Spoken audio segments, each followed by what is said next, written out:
Les fils légitimes de Dieu, qui sont nés de Dieu, ne font tort à personne, ils sont sans malice, et ils souffrent et supportent tout le mal qu'on leur fait, ils demandent et souhaitent le salut pour leurs ennemis comme pour tous les hommes, aussi vivent-ils en paix et en repos avec Dieu pour le temps et pour l'éternité. Tous ceux qui sont morts à eux-mêmes en Dieu, à leur propre volonté et à toute propriété pour la très chère volonté de Dieu, trouvent en eux-mêmes la vie éternelle, et une béatitude sans fin, ils sont élevés au-dessus de répugnance, au-dessus d'attrait, au-dessus de toute vertu et pratique d'amour, dans le repos sans image, là ils ont reçu la richesse sans fond et la liberté sans entrave, qui leur permet de pratiquer toutes les œuvres bonnes extérieures, et de se recueillir en toutes les vertus et pratiques d'amour, car ils demeurent immobiles sans eux-mêmes, fixés avec Dieu dans une unité d'amour que personne ne peut leur enlever. Ils habitent en Dieu et Dieu en eux, dès lors ils sont assurés de la vie éternelle, car par amour ils ont comme échappé à eux-mêmes, perdus pour toujours, et personne ne peut plus les atteindre, aussi ont-ils la certitude de la vie éternelle, personne ne pouvant la leur ravir. Et ils ne peuvent pas tomber dans le péché mortel, à cause de cette inhabitation divine qu'ils ressentent, qu'ils possédent et qu'ils expérimentent en eux, jour et nuit. Tous leurs péchés véniels sont consumés dans ce retour amoureux vers Dieu, lorsqu'ils possèdent l'unité d'amour avec Dieu, sans obstacle, et qui ne peut leur être enlevé par personne. Ce mode élevé de vie ne peut être enseigné à aucun, il est caché et inconnu. Mais ceux à qui Dieu le donne et qui en sont capables peuvent le recevoir, ce sont ceux qui au moyen de la grâce divine renoncent à eux-mêmes et meurent en Dieu et dans l'amour essentiel sans image. Ils trouvent le royaume de Dieu en eux, car dans leur esprit vit la révélation divine, et Dieu se manifeste dans leurs pensées élevées au-dessus des images.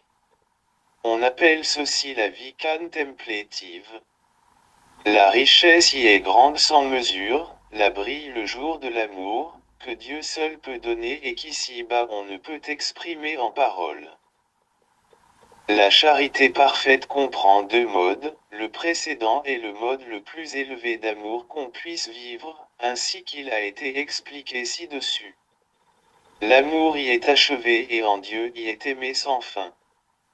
Un autre mode de vivre et d'aimer qui s'y ajoute est celui que Dieu impose de façon rigoureuse à tous les hommes, à savoir qu'il doit être aimé au-dessus de tout ce qu'il a créé. Ce mode d'amour fut pratiqué par le Christ selon sa nature humaine, il nous l'a enseigné en paroles et en œuvres, il est mort pour cet amour et il l'a emporté avec lui au ciel, les anges, les saints et tous les justes le pratiquent, et il durera éternellement. La charité parfaite étant Confiance en la providence. Mon ami, dit Jésus, permets-moi de t'entretenir d'un enseignement qui t'aidera à surmonter les difficultés, à vaincre les tentations et à marcher avec plus d'assurance sur le chemin de la vertu et du bien. Tu dois me sentir près de toi, prêt à t'aider dans tous tes besoins, plus proche que n'importe quelle créature, plus soucieux de toi que ne le serait le plus prévenant des pères. C'est pourquoi ouvre ton cœur à la confiance et à l'espérance. Fie-toi à la providence de Dieu, qui conduit tout à son but avec bonté, sagesse et justice infinie. Laisse-toi guider. Tu es dans les bras de Dieu, comme un tout petit enfant entre les bras de sa maman. Le petit enfant ne craint rien, il se sent en sécurité, il ne pleure pas, il se sent protégé et défendu. Toi aussi, vis de même tes journées entre les bras d'un Dieu qui t'aime infiniment, et tu auras la paix. Fie-toi à la providence, même lorsqu'il te semble que les choses vont à l'envers, non comme tu les voudrais, toi, car le Seigneur sait tirer le bien du mal lui-même. Ne te fâche pas, ne t'agite pas à cause de la méchanceté des personnes, car très souvent c'est une simple faiblesse que tu grossis, mais qui en réalité ne m'offense pas, parce que l'intention n'est pas méchante. Si tu allais toujours selon vos désirs, comment pourrais-je vous récompenser par le paradis? Quel mérite en auriez-vous? Savoir lire. Mon ami, sache t'élever de la terre au ciel, des créatures au Créateur. Sache lire dans les livres merveilleux de la création, la bonté, la sagesse, la beauté infinie des dieux. Tout ce que tu vois a été créé pour la gloire de Dieu et le bonheur de l'homme. Les soleils qui se lèvent chaque jour sur les bons et sur les méchants, qui éclairent et réchauffent la terre en la fécondant, ne te parle-t-il pas de l'infinie bonté de Dieu? Et l'ordre merveilleux qui règne dans la nature, ne te dit-il pas combien doit être parfait celui qui a établi les lois qui la régissent? La beauté et la variété des fleurs et des plantes ne te parlent-elles pas de la merveilleuse bonté de Dieu, de sa sagesse?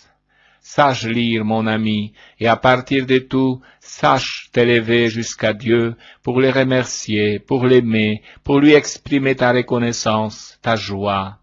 Sache bien employer les dons que tu reçois et les évaluer, car ils sont comme des couteaux à double tranchant qui peuvent t'aider ou te nuire. Je t'explique. Le soleil peut être un remède pour celui qui le reçoit, mais il peut aussi procurer une insolation. L'homme est le roi de la création, et tout doit lui servir. Il ne doit pas se faire l'esclave des choses. Les chants harmonieux des oiseaux doivent te porter à louer Dieu, et comment ne voudrais-tu pas le faire du moment que ce naïf petits animaux chanteurs t'y invitent? Le parfum de la bonté et le parfum de fleurs ne te porte-t-il pas à penser au parfum de la bonté et des vertus qui sont si agréables à Dieu et aux hommes? Les œuvres de Dieu sont merveilleuses et chantent harmonieusement sa bonté infinie, sa sagesse, sa providence. Ce que font les choses, sache le faire, toi aussi, pour que l'harmonie soit parfaite. Trop de discordances dans la création proviennent de l'homme. L'usage de la seule raison suffirait pour découvrir dans le monde une puissance créatrice et conservatrice, pour éprouver envers elle reconnaissance, respect et amour. Le livre de la nature serait le plus merveilleux à lire, et pourtant que d'analphabètes en ce domaine. Pense un instant, quelle machine parfaite est l'homme, soutenu, conduit, commandé par le cerveau et par le cœur. Observe la perfection de ses mouvements, la variété des visages. Il n'y a pas un homme sur la surface de la terre qui ressemble parfaitement à un autre. La diversité des pensées, des caractères, des œuvres, des capacités, des inclinations, tout devrait concourir à donner à l'homme, fût-ce à travers la fatigue, la joie de vivre, à condition que tout ce qu'il possède, il l'utilise pour la gloire de Dieu, pour son bien et celui du prochain. Mais tu vois à quel point sont différentes les choses dans le monde. On vit terre à terre, on ne regarde plus au-delà d'un pouce, on recherche les choses pour elles-mêmes, et si l'on regarde vers le ciel, ce n'est que pour voir s'il fait beau temps ou mauvais temps. Sachez lire, mes enfants, sachez vous élever, sachez user des choses pour le bien, ne vous en rendez pas esclaves. De votre cœur surgira spontanément cette fleur merveilleuse qui est la reconnaissance si appréciée de Dieu et des hommes. Se contenter et ne pas avoir trop de désirs. Mon ami, écoute-moi, dit Jésus, ne désire jamais plus que ce qui t'est donné. Contente-toi de ce que tu possèdes et ne sois avide ni de biens spirituels, ni de biens matériels, car c'est au détriment de ton bonheur sur terre et au détriment de ta paix. Plus tes désirs seront grands et nombreux, plus tu auras d'inquiétude. Il vous a été dit que Dieu aime l'homme au grand désir, et c'est vrai, mais dans le sens d'idéaux des biens, car celui qui désire faire le bien sera déjà récompensé, de même que celui qui désire faire le mal sera châtié comme s'il l'avait effectivement commis. Les grands idéaux ne sont donc ni à condamner ni à éviter, mais bien plutôt le désir d'accumuler, de posséder, même sur le plan spirituel, le désir de l'extraordinaire, de la nouveauté, des signes et des situations toujours nouvelles. Ces choses ne sont pas mauvaises en soi, elles peuvent aussi être bonne, mais elles apportent l'inquiétude dans la vie, un empressement qui se manifeste dans la recherche non pas du Dieu des consolations, mais des consolations de Dieu. Par là, je n'entends pas non plus te dire que tu dois cacher sous terre tes talents que tu as reçus et vivre en paix en attendant le retour du Maître. Je désire seulement que tu vives en utilisant tes talents, en améliorant ta condition matérielle et ta vie spirituelle. La première par le travail, le bon sens, l'économie, la prévoyance, qui sont choses toutes très bonnes. La seconde par l'exercice de la vertu, continuer infatigablement malgré les chutes avec beaucoup de courage et de confiance. En tout, comporte-toi ainsi. Regarde vers le ciel, attends de Dieu toute aide et toute grâce, mais agis aussi consciencieusement et bien et de bon gré, comme si tout dépendait de toi, toujours avec sérénité, attention et joie, sans te troubler, pas même lorsque les choses ne vont pas. En effet, comment peux-tu discerner ce qui est ton bien véritable que Dieu seul connaît?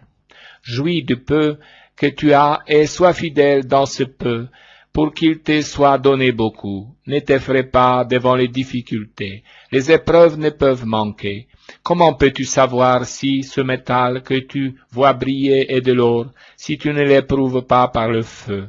Et de la même manière, comment peux-tu dire que tu aimes le Seigneur, si tu ne lui prouves pas par ta confiance, espérance en lui, même au milieu des contrariétés et des tribulations? Demeure donc tranquille et vis dans la sérénité, puisque sur toi veille ton Dieu qui t'aime et sait mesurer à tes épaules les croix et les consolations. Imite ma sainte maman, dit Jésus, qui fut toujours sereine. Te rappelles-tu, devant l'ange qui lui annonçait ma venue et sa maternité divine, elle se borna à répondre, voici la servante du Seigneur. Et servante et esclave humble et obéissante, elle le fut à chaque instant de sa vie, se cachant quand on me portait en triomphe, m'accompagnant lorsque j'étais dans la douleur. Imite-la, parce que ta sérénité me donnera joie et gloire au milieu d'un monde qui, insatiable, recherche à n'importe quel prix des biens que tout genre pour sa propre satisfaction. Acquiescer au désir d'autrui. Jésus me dit, écoute mon ami, sache écouter, recevoir et mettre en pratique les suggestions qui te viennent de nombreux côtés, car très souvent c'est moi qui te parle par l'intermédiaire de ces personnes bien intentionnées. Acquiescer au désir d'autrui est un signe d'humilité, de bonté, de gentillesse et de charité. Si tu acceptes les conseils des autres, les autres accepteront les tiens, et il se créera cette harmonie qui est paix, concorde, c'est-à-dire l'union des cœurs. Aime la concorde, qui plaît tellement à Dieu. Sois toujours en cœur à cœur avec lui, et en cœur à cœur avec les hommes, avec ton prochain, disposé à l'écouter, à lui pardonner, à lui faire du bien. Sois indulgent avec tout le monde. L'indulgence est miséricorde, elle est largesse de cœur, elle est magnanimité. Ne reviens jamais sur le passé, sinon pour te rappeler les belles choses et la miséricorde de Dieu envers toi. À quoi cela sert-il de rappeler le mal reçu ou celui que les autres ont fait? Vous vous souvenez difficilement du mal que vous avez accompli, parce que l'ayant confessé, vous l'avez de ce fait oublié. Mais les autres aussi l'auront confessé. Et si Dieu a oublié ton mal et le leur, pourquoi toi ne veux-tu pas l'oublier? Occupe tes pensées à des choses utiles, pense aux choses éternelles qui t'attendent, pense à accroître ta vertu et ta perfection, pense de quelle façon tu peux chaque jour aider ceux qui sont auprès de toi, leur faire du bien, les rendre heureux. Utilise le temps si précieux qui passe vite et sans retour. Conserver et accroître la grâce. Mon ami, dit Jésus, je te parlerai du soin que tu dois avoir de conserver la grâce dans ton âme et de l'accroître sans cesse, en fuyant les péchés et n'importe quelle imperfection qui la diminue en toi, car c'est par son intermédiaire que tu plais à Dieu. Plus la grâce de Dieu est abondante en toi, et plus tu ravis le cœur de Dieu, qui t'aime d'un amour infini, au point de le contraindre d'exaucer tes désirs comme s'ils étaient des ordres. Crains les péchés, mon ami, sous quelque forme qu'il se présente à toi, et combat-le, en te vainquant toi-même, en vainquant tes inclinations, et le malin qui sans cesse attente à votre vie spirituelle s'attache, et son désir étant de vous faire tomber. Récompente-toi continuellement à la Mère de la divine grâce, pour qu'elle t'aide dans ce travail de purification, de conservation et d'amélioration, et ne doute jamais de la réussite. Ne te propose pas beaucoup de choses, mais sois fidèle à ce que tu décides. Sois simple, exemplaire dans ta vie, pour que tous puissent t'imiter. Témoigne de moi, dit Jésus, partout où tu es, de sorte qu'en t'imitant toi, ce soit moi qu'ils imitent aussi, moi dont tu dois être la copie. Ôtez les idoles. Si tu veux plaire à Dieu, ôte de ton cœur toute idole. Fais-moi, dit Jésus, régner dans ton esprit, offre-moi tes pensées. Fais-moi régner dans ton cœur en m'offrant tes œuvres. Ne détourne jamais ton esprit du but ultime auquel tu dois tendre, sauver ton âme et te sanctifier. Rappelle-toi toujours que tu ne pourras pas te sauver toute seule, mais seulement avec le secours de Dieu. Rappelle-toi que tu ne dois pas seulement te sauver toi-même, mais apporter ton aide à tous, au monde entier, à toute l'humanité. Rappelle-toi que tout ce qui te détourne du but est mauvais. Je veux te parler des idoles. Tu penses que désormais elles ont disparu. Or, au contraire, la terre en est remplie, non seulement dans les terres lointaines où sévissent encore le paganisme et l'idolâtrie, mais vraiment à côté de toi et en toi.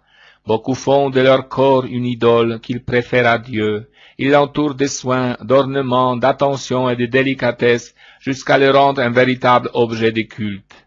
S'ils le faisaient pour l'honorer comme temple du Saint-Esprit, ce serait chose passable, mais c'est seulement pour qu'il devienne un objet d'attraction et de mal. C'est donner une valeur plus grande au corps qu'à l'âme.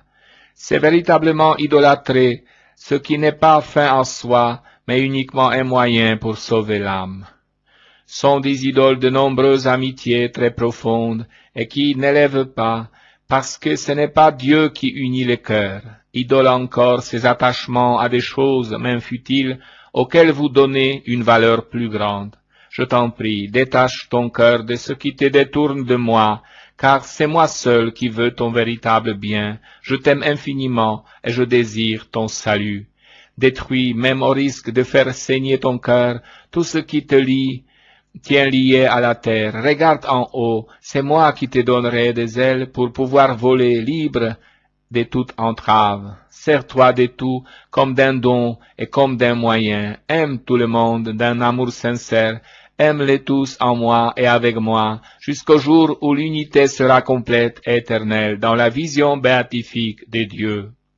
La valeur de la souffrance. Mon ami, si tu connaissais la valeur de la souffrance, tu me la demanderais comme tu me demandes ton pain quotidien.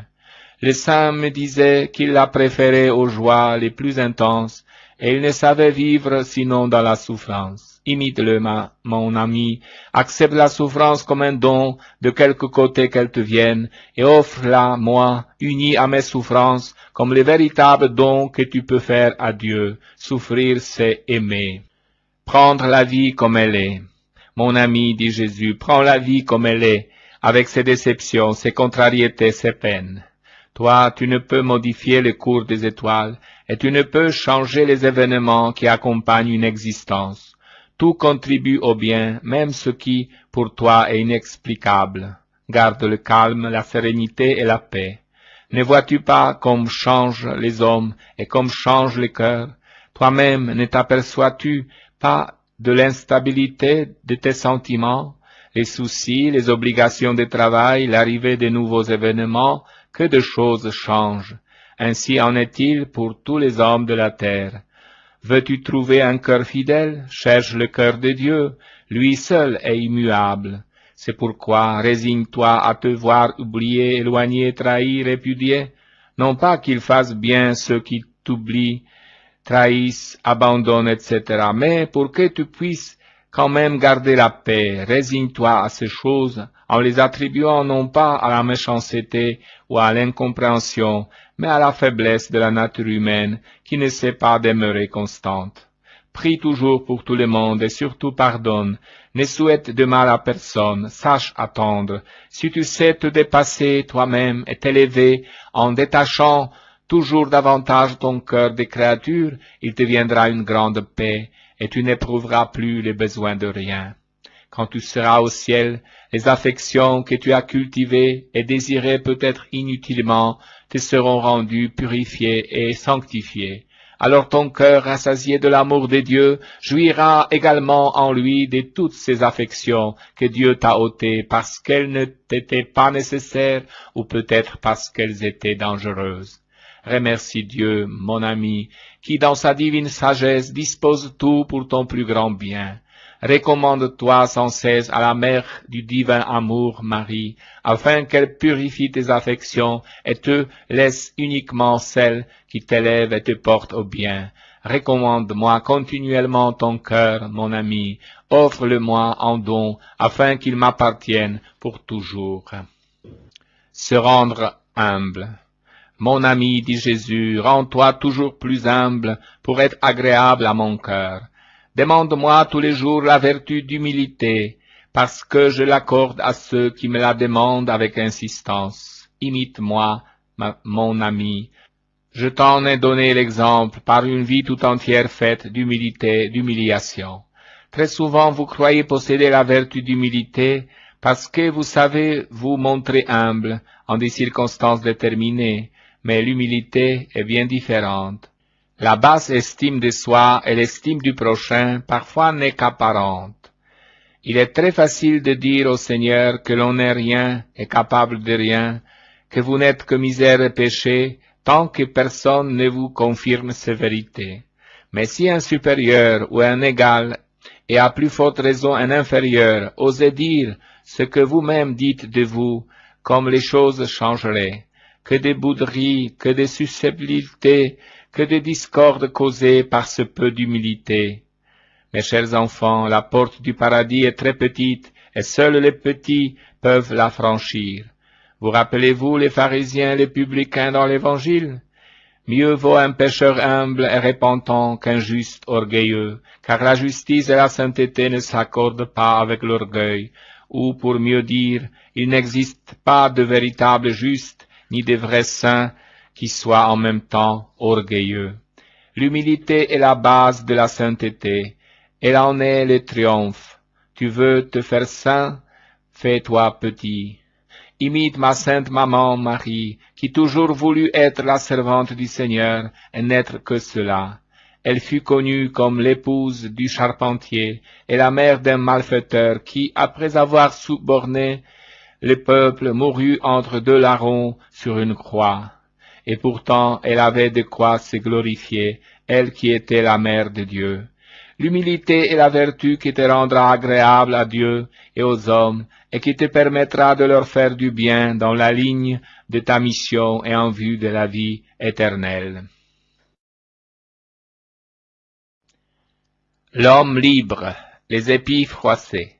Quand on sait combien la religion enserrait la vie de l'individu en Israël, tout comme dans l'islam, on est en admiration devant celui qui ose briser les préjugés religieux de ses contemporains. Jésus est de cela. Il lui a fallu beaucoup d'audace. Il est rare de voir un homme se libérer seul des préjugés de la société au milieu de laquelle il vit, et surtout des préjugés religieux. Non seulement Jésus s'en libère, mais il donne la ligne de conduite juste. Oui, le sabbat a été fait pour l'homme, et non l'homme pour le sabbat, en sorte que le Fils de l'homme est maître du sabbat. Évangile de Marc 2, 27. Principe si clair et si limpide, et pourtant, nous sommes attachés à tant de traditions qui n'ont été que des moyens utiles un moment, mais si peu nécessaires. C'est l'homme qui est premier pour Jésus et non les traditions et les habitudes religieuses. Il est venu nous libérer de tout formalisme religieux. L'homme est un être libre. Il n'a pas été enfermé dans les tissus des traditions incohérentes. Les vraies traditions sont celles qui favorisent des relations vraies entre lui et Dieu. La religion n'est pas faite simplement des pratiques, mais d'amour pour Jésus. Jésus est le malade, l'homme à la main desséchée. Vous pouvez vous demander parfois, au milieu de vos souffrances, Dieu m'aime-t-il? C'est bien normal. Et pourtant, dans l'Évangile, il y a un passage tout à fait extraordinaire, où Jésus, toujours si bien, si bon envers les malades, en guérira un au risque de sa vie. C'était un sabbat, et il y avait là un homme à la main desséchée. Ses ennemis l'épient. Aura-t-il l'audace de le guérir un jour de sabbat? Jésus appelle le malade, « Lève-toi et viens te mettre au milieu. » Et il les interpelle tous, racontant une parabole à leur intention. Quel est celui d'entre vous qui, n'ayant qu'une brebis, si elle tombait dans la fosse le jour du sabbat, ne la saisirait et ne la retirerait? Combien donc un homme l'emporte sur une brebis? Évangile de Matthieu 12, 12. Cet homme fut certainement gagné dans son cœur au prophète de Galilée, avant même d'être guéri dans son corps. Devant de telles paroles, il sait qu'il lui est plus cher que la brebis perdue ne l'est à son pasteur. Alors Jésus dit à l'homme, « Étends ta main. » Et il l'étendit. Elle redevint saine comme l'autre. Évangile de Matthieu 12, 13. Jésus se prononce d'abord pour l'homme avant la loi, car la loi est faite pour l'homme et non l'homme pour la loi. Mais justement, l'impératif de la tendresse de Dieu face à l'homme malade provoquera le premier dessein de le perdre. Et les pharisiens sortirent et tinrent conseil aussitôt avec les Hérodiens contre lui sur les moyens de le perdre. Évangile de Marc 3, 6. La menace est tellement précise et sérieuse que Jésus va se retirer vers la mer de Galilée pour leur échapper. Jésus, l'ayant appris, se retira de là, et beaucoup les suivirent, et il les guérit tous. Évangile de Matthieu 12, 15. L'histoire de l'homme à la main desséchée est un des épisodes de l'Évangile où l'on réalise le mieux la tendresse de Dieu pour les malades. Jésus s'y trouve en but avec l'étroitesse des pharisiens. Ils n'admettent pas que le prophète bouleverse la tradition et trouble l'ordre du Shabbat en guérissant les malades. Il brave l'opinion, il provoque ses adversaires, mais ce faisant, c'est sa vie qu'il risque devant ce fanatisme religieux de ses ennemis. Les scribes et les pharisiens l'épiaient pour savoir s'il guérissait les jours du sabbat afin de trouver à l'accuser. Évangile de Luc 6, 7. Or, ils connaissaient leurs pensées. Évangile de Luc 6, 8. Mais il est décidé à libérer l'homme de tout pouvoir abusif. Aussi ses actes et ses paroles vont-ils remettre constamment les systèmes en cause. Dans l'épisode de l'homme à la main desséchée, nous saisissons sur les vifs la liberté d'esprit de Jésus face à la loi et aux prescriptions légales. La loi, souvent de la part de la volonté du législateur, enferme l'homme et le met à la merci du pouvoir civil ou religieux. Jésus ose dénoncer cet abus, car la loi n'est pas faite pour assurer l'autorité sans contrôle du législateur, mais pour défendre l'homme. Les pouvoirs religieux attaquent pour conserver ses privilèges. Jésus en est plus que conscient. Son attitude condamne la défense du pouvoir pour les pouvoirs et s'inscrit en faveur de l'homme, malgré les risques qu'il encourt. Et promenant ses regards sur eux avec colère, attristé de l'endurcissement de leur cœur, il dit à l'homme, « Étends ta main », et il l'étendit, et sa main fut remise en état. Évangile de Marc 3, 5. La liberté de parole et d'action est dangereuse, car l'homme, au pouvoir, est un animal vindicatif. Très vite, il envisage le meurtre pour sauver la durée de son pouvoir, s'il se sent menacé. Les pires alliances sont possibles lorsqu'il s'agit de défendre le pouvoir, comme ici, où Hérodiens et pharisiens, frères ennemis, s'entendent pour perdre Jésus. Une grande foule se rassemble, les malades guéris. Après la guérison de l'homme à la main desséchée, Jésus quitte le pays pour éviter la haine des pharisiens. Mais s'il s'en va, on le poursuit, tant sa bonté envers le malade attire et bouleverse les cœurs. Sortant de la synagogue, les pharisiens tinrent conseil entre eux pour parvenir à trouver la manière de le perdre. Jésus l'apprenant se retira, et beaucoup les suivirent, et il en guérit beaucoup. Évangile de Matthieu 12, 14 à 15. S'il agit avec prudence devant les menaces des puissants du jour, il n'en continue pas moins avec audace à secourir et guérir les plus malheureux, les malades en particulier, et les possédés. Il suscite une immense espérance, et le peuple veut l'écouter parler. C'est de toute la Palestine que l'on vient entendre la parole du nouveau prophète, et l'on se précipite sur lui pour être guéri. Et étant descendu avec eux, il s'éteint en un lieu sûr, ainsi qu'une grande foule de ses disciples, et une grande quantité de gens de toute la Judée et de Jérusalem, du littoral de Tyr et de Sidon, qui étaient venus pour l'entendre et pour être guéris. Et toute la foule cherchait à les toucher, parce qu'une vertu sortait de lui et les guérissait tous. Évangile de Luc 6, 17 à 19. Dans l'évangile de Marc, l'engouement de la foule est encore plus marqué. Il en guérit beaucoup, de sorte que tous ceux qui avaient des maladies se jetaient sur lui pour les toucher. Évangile de Marc 3, 10. Et sa renommée se répandit dans toute la Syrie, et on lui amena tous ceux qui étaient mal en point, atteints de différentes maladies, ou de douleurs, et démoniaques, et lunatiques, et paralytiques, et il les guérit. Évangile de Matthieu 4, 24. C'est vraiment vers la misère qu'il se penche, vers ceux qui broient la maladie et la douleur. On se jette sur lui pour être soulagé. Il est bon, en passant, de souligner sa maîtrise sur les démons. Et ceux qui étaient tourmentés par des esprits immondes, il les guérissait, il les libérait. Évangile de Luc 6, 18. Nous oublions trop ce pouvoir de Jésus sur les démons. D'un autre côté, Jésus n'admet pas la réclame faite par ces charlatans des démons, pères du mensonge, et qui gauchit tout ce qu'ils touchent. Et ceux qui étaient possédés par des esprits immondes, lorsqu'ils le voyaient, criaient en disant « Tu es le Fils de Dieu !»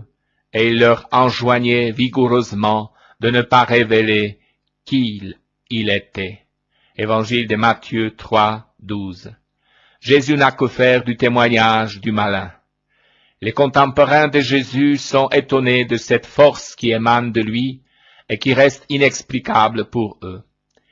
Et toute la foule cherchait à les toucher parce qu'une force sortait de lui et le guérissait tous. Évangile de Luc 6, 19.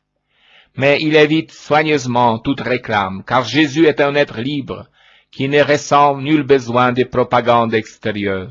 Sa vérité intérieure lui suffit. Et il leur enjoignit de ne pas le mettre en évidence. Évangile de Matthieu 12, 16. Jésus et la prière, le choix des 12. Jésus va réaliser son grand projet de l'annonce du règne de Dieu en se choisissant des amis capables de travailler avec lui et de poursuivre son œuvre après sa mort. Il consacre alors une nuit entière à la prière avant l'élection de ses apôtres, avant la fondation de son Église, tant il sait l'importance de cette prière pour qu'une œuvre soit fondée, établie d'une manière surnaturelle. Il arriva en ce jour-là qu'il sortit dans la direction de la montagne pour prier, et il passait la nuit à prier Dieu. Évangile de Luc 6, 12. Pour mieux prier, Jésus s'isole dans la montagne et sa prière n'est pas une prière vague ou sentimentale. Il prie Dieu son Père et il y passe la nuit. Voici maintenant un autre aspect de cette élection des apôtres soulignée par Luc.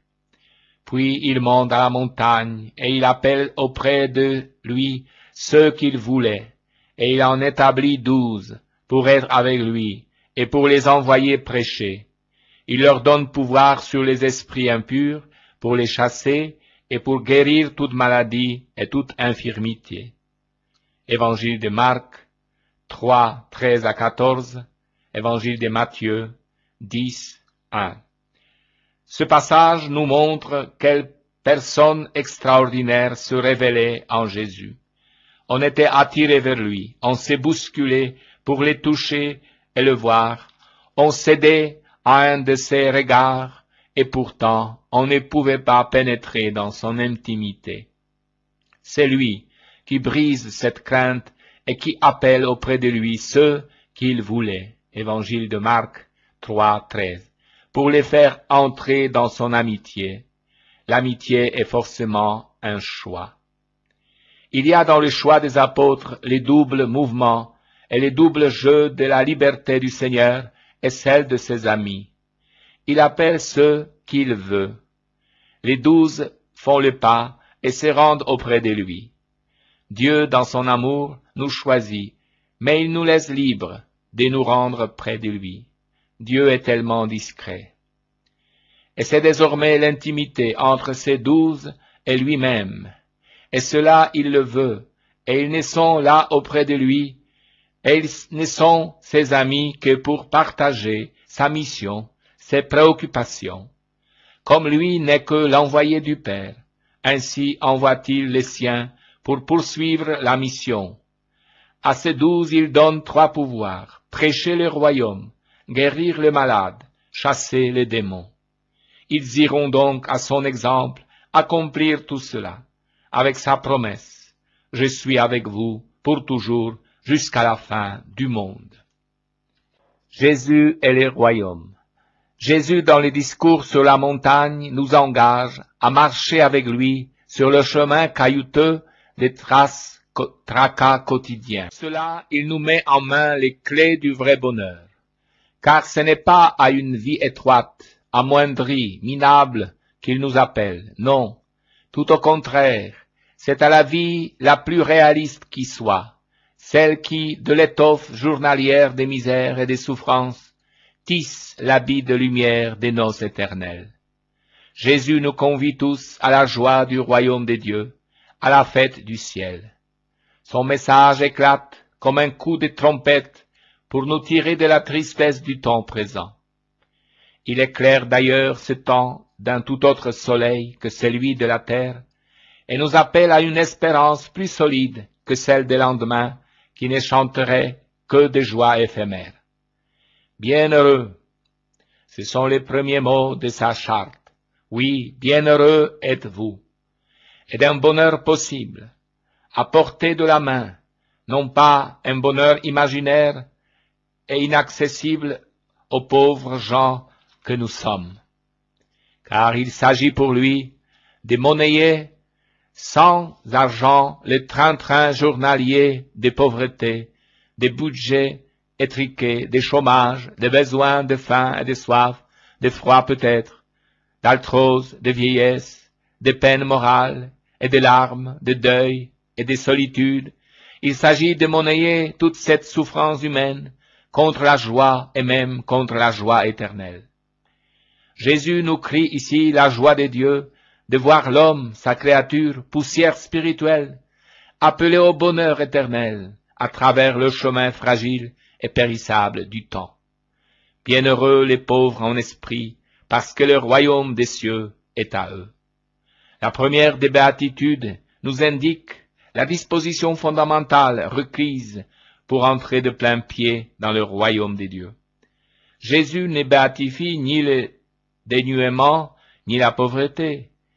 Il nous met seulement en garde contre les attitudes qui se traduisent dans la vie courante par une fringale de biens matériels.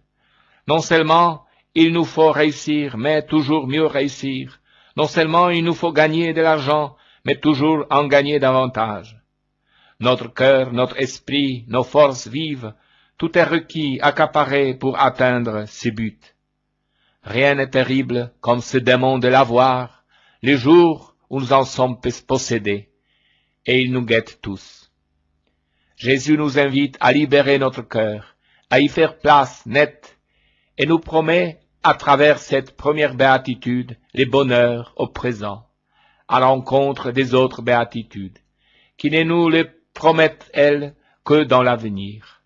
Car pour ceux qui vivent de cette pauvreté de cœur, Jésus devient le royaume vivant et se trouve au centre de leur vie présente.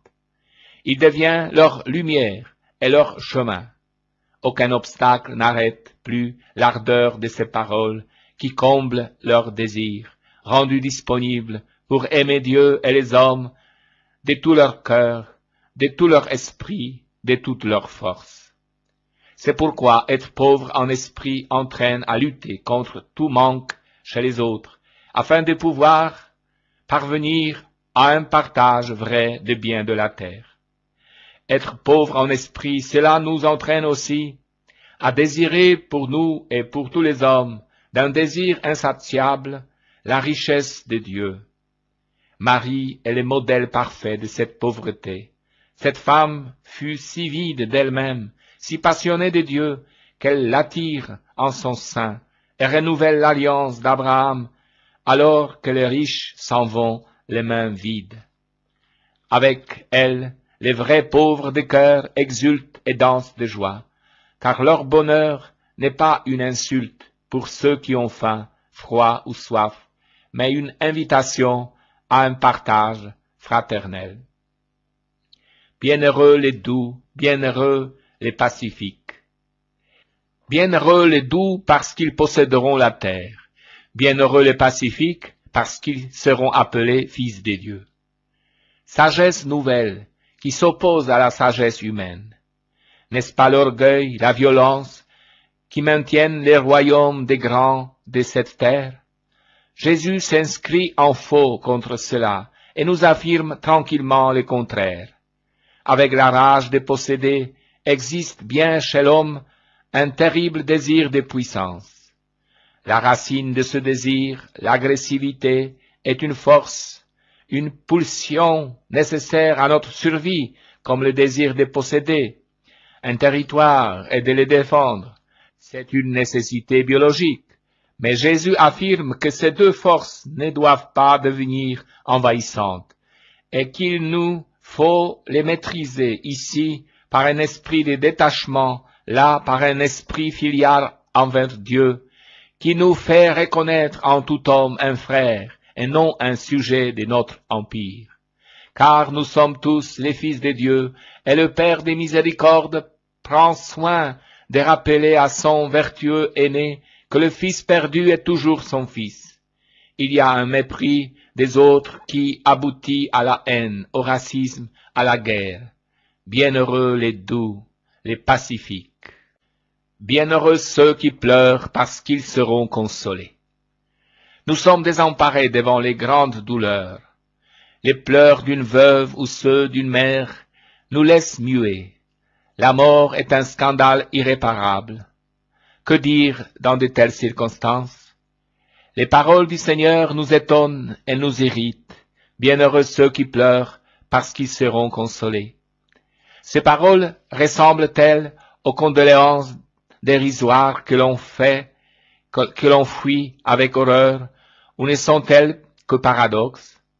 Et pourtant, 2 fois durant sa vie, les larmes d'une femme commandèrent l'attitude de Jésus face à la mort.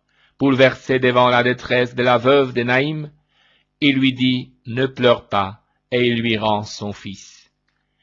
Troublé, frémissant devant les lamentations de ses 2 amis de Béthanie, Marthe et Marie, il ressuscite Lazare, non sans dire à Marthe « Je suis la résurrection et la vie.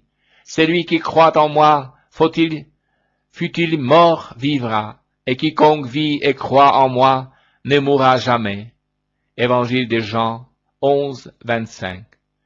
En fait, la formule impersonnelle de la béatitude employée par Jésus, ils seront consolés, cache sa propre tendresse, la tendresse même de Dieu. Seul Dieu peut oser donner une réponse à nos larmes devant la mort, et il la donne, car comme Jésus vient de le dire aux deux sœurs de Lazare, c'est dans la seule perspective du royaume qu'il n'y a plus de morts. Jésus dit aux Sadducéens que les morts ressuscitent. Moïse l'a fait aussi entendre à l'endroit du buisson quand il dit « Le Seigneur Dieu d'Abraham est Dieu d'Isaac et Dieu de Jacob. Or, il n'est pas Dieu des morts, mais des vivants, car tous vivent pour lui. » Évangile de Luc 20, 37 à 38. Bienheureux ceux qui pleurent, ils seront consolés par Dieu lui-même.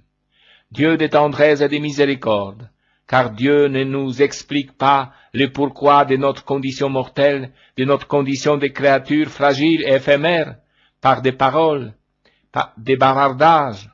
Il calme notre détresse devant les néants de notre être et de ceux que nous chérissons, en devenant par amour l'un de nous, les fils de l'homme, et en passant le premier par la mort. Jésus, le Fils bien-aimé, est la porte qui s'ouvre sur la vraie vie. Ces paroles, il n'y a pas de plus grand amour que de donner sa vie pour ceux que l'on aime, prennent ici tout leur sens. Elles nous invitent à nous abandonner comme lui à la volonté du Père, en sachant bien que comme pour lui, la mort est le chemin de la résurrection. Le monde, un immense hôpital. Mon ami bien-aimé, dit Jésus, donnons ensemble un coup d'œil au monde. Ne te semble-t-il pas un immense hôpital, malade du corps, de l'esprit, du cœur, de l'âme? Et toi, comment peux-tu rester indifférent au milieu de tant de mal, de tant de douleurs? Aide-moi, dit Jésus, je t'en prie, penche-toi sur ceux qui souffrent par la puissance de la prière. Relève ceux qui sont tombés, aide ceux qui sont sur le point de tomber. Cours au secours de ceux qui souffrent, de ceux qui pleurent, de ceux qui meurent. Ne t'abandonne pas à toi-même. Ne vois-tu pas que tout le monde a besoin de toi? L'indifférence est une faute, c'est de l'égoïsme. Ne pas te soucier de ce qui arrive autour de toi te rend passible du châtiment. Élargis ton cœur. Ne vois-tu pas combien le monde a besoin d'amour? L'amour est plus fort que la mort, parce qu'il lui survit. Il est plus fort que la douleur, parce qu'il la vainc. L'amour console, répare, convertit, donne force, stimule au bien, triomphe du mal. Sème l'amour. Pourquoi restes-tu à discuter devant une bonne action qui pourrait susciter l'amour? Fais-la, ne raisonne pas. L'amour n'aime pas les raisonnements. Les raisonnements viennent de l'intérêt. Mais l'amour ne cherche pas l'intérêt. Il cherche le bien de tous. Vis dans l'amour. Sois fort et généreux par amour. Le monde est grand, mais l'amour l'embrasse tout entier. Essaye de répandre la joie et l'amour dans le petit cercle où tu vis, et puis élargis tes vues. Par la pensée, cours auprès de tous ceux qui ont besoin de réconfort, de joie, d'amour, auprès de tous les malades du monde, et demande à Dieu, qui est pur amour, une étincelle de son feu divin pour tous les hommes de la terre. Ce qui n'est pas possible pour toi est facile pour Dieu. Tu verras quel bien se diffusera du petit cénacle de ton cœur, d'où l'Esprit Saint répandra le feu sacré de l'amour sur le monde tout entier. La vie future, mon ami, le nouveau mois que tu commences te parlera à travers ces solennités de la vie future qui t'attend là où ta maman du ciel et ta maman de la terre t'ont précédé. Je pourrais te montrer en partie ce qu'est la vision béatifique, pas complètement, car ton corps ne supporterait pas la grandeur de ce que le Père éternel a préparé, et quand bien même te serait montré les bonheurs du paradis, ce bonheur serait incomplet, Dieu étant la joie suprême dont tes yeux ne supporteraient pas la vision pour l'instant. Pierre, Jacques et Jean, qui assistèrent à ma transfiguration sur le mont Tabor, eurent une pâle idée du paradis, si bien qu'ils n'auraient plus voulu interrompre cette céleste vision et ce colloque divin. Paul goûta en partie la joie dont on jouit là-haut, joie qu'il ne sut pas décrire. Je t'affirme, dit Jésus, pourtant que personne, tant qu'il vit sur cette terre, ne pourra voir dans leur pleine réalité ce que sont les choses admirables que le Père éternel a préparées pour ses élus. Sache qu'en Dieu tu posséderas tout bien et toute félicité, Dieu lui-même étant le bien suprême et la suprême félicité. Pense donc souvent à ton point d'arrivée et n'oublie pas qu'à partir de lui commence l'éternité. Une gloire et une joie incommensurables méritent de ta part un effort maximum. Que t'importe si pendant quelques années, toutes celles que tu passes ici, tu as à souffrir? Que t'importe si les gens de ce monde ne te comprennent pas, quand tu sais toi-même que toute larme sera comptée, toute peine récompensée avec usure? Quand le monde, ton petit monde, ne te comprend pas, pense qu'un Dieu t'aime, te comprend, respecte ta liberté, éclaire ton esprit, t'instruit et te veut heureux avec lui pour toujours. Je suis un assoiffé, mon ami. Prépare ton âme à accueillir mes grâces, dit Jésus, car de la manière dont tu les accueilles et y correspond dépend ta sanctification. Ta correspondance me contraint à augmenter la dose. Si tu as soif de moi, viens et bois. Moi, je serai heureux de te désaltérer. À celui qui me désire, je me donne avec l'effusion d'un père, d'un époux, d'un frère, d'un ami, qui donne tout et ne demande rien d'autre que l'amour. Moi aussi, dit Jésus, je suis un assoiffé d'amour. Près du puits de Jacob, j'ai demandé à boire à la Samaritaine, et en elle à toutes les Samaritaines du monde. De pécheresse qu'elle était, je l'ai rendue apôtre. Nous avons échangé l'eau qui nous désaltérait. Elle m'a donné son âme, ses péchés, son amour. Moi, je lui ai donné ma grâce et le désir de l'apostolat. Du haut de la croix, j'ai eu soif, et cette soif perdure à travers le siècle. Je m'adresse à tous les hommes et à tous. Je leur demande de me désaltérer. C'est une soif qui ne s'éteindra qu'à la fin des siècles, lorsque la rédemption sera accomplie et que la céleste Jérusalem sera au complet. Mais tant qu'il y aura un homme sur la terre, moi, son Dieu, j'aurai soif de son âme, de son amour et de son salut. Et toi, as-tu soif de moi? Je vous ai dit, bienheureux ceux qui ont soif de justice. Je suis le juste et l'auteur de la justice. Je vous ai dit, bienheureux les purs. Je suis la pureté personnifiée. Je vous ai dit, bienheureux les pacifiques. Je suis celui qui donne la paix. Je vous ai dit, bienheureux ceux qui pleurent, parce que dans mon cœur, tous trouveront le réconfort et le secours.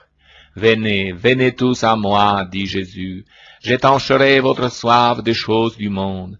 Je vous aiderai à vous élever jusqu'au ciel. Je vous dirai comme il est doux de servir le Seigneur. Venez, donnez-moi votre amour. Je suis un mendiant d'amour. Celui qui m'aime vit en moi et pour moi.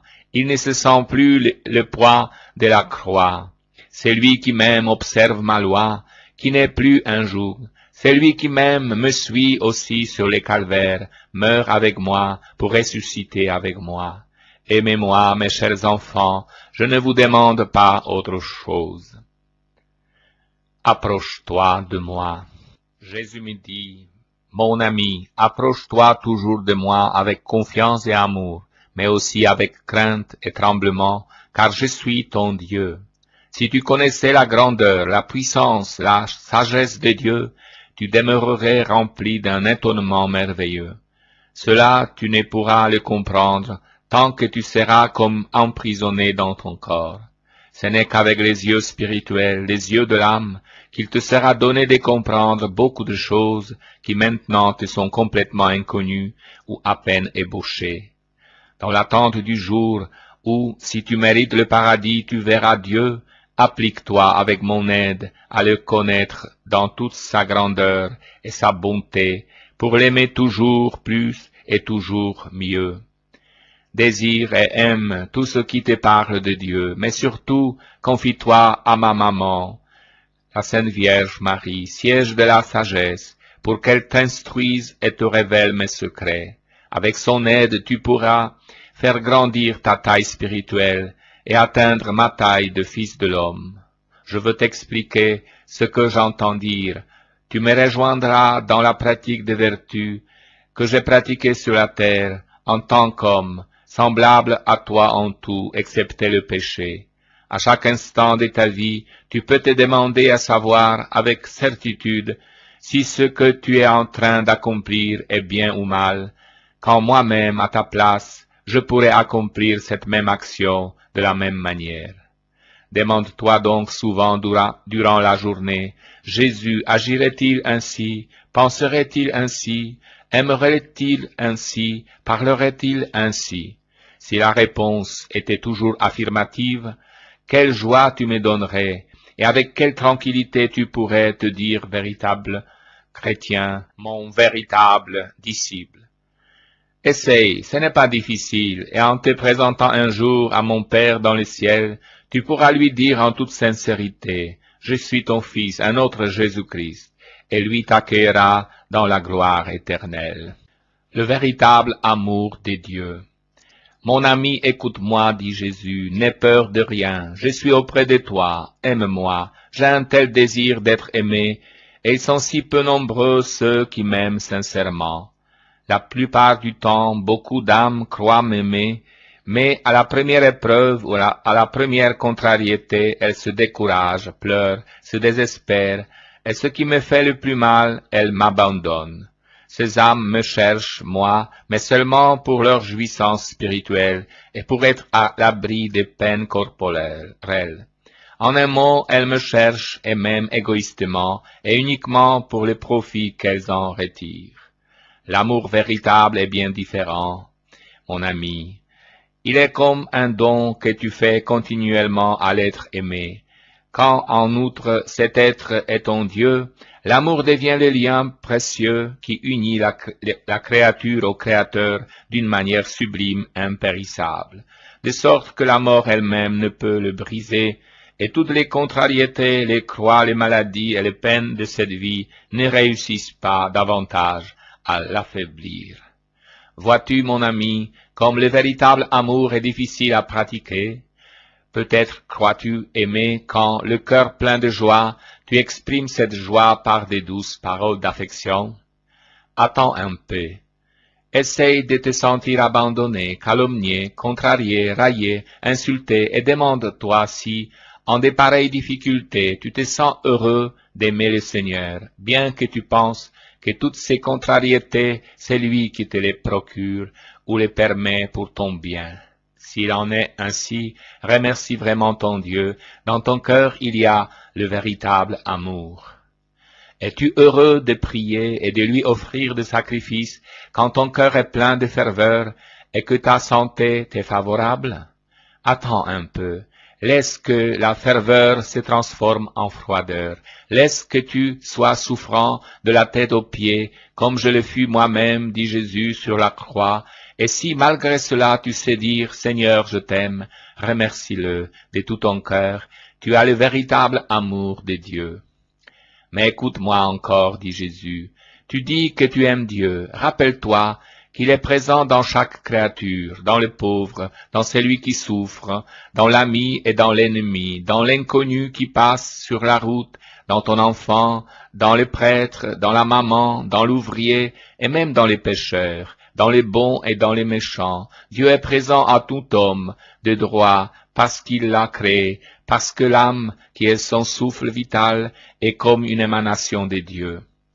Il est présent car par la rédemption, tous les hommes sont appelés à être ses fils adoptifs. parce que tous sont destinés à vivre avec lui dans la gloire. Eh bien, si tu n'aimes pas l'un d'entre eux, ne fût-ce qu'un seul, tu n'aimes pas Dieu qui est son Père. Tu dois les aimer tous, sans exception, et les aimer, cela veut dire se mettre à leur place, comprendre leurs nécessités, partager leurs douleurs, les aider dans leurs besoins. Les aimer, cela veut dire supporter leurs défauts, et si possible, les aider à se corriger, pardonner les offenses au point de t'humilier et de demander pardon, même s'il te paraît juste que ce soit le tien que l'on sollicite. Aimer est une chose tellement sublime qu'elle te fait t'oublier toi-même pour l'être aimé. C'est une chose tellement belle et merveilleuse que Dieu seul peut te la donner, parce qu'il est l'amour par essence.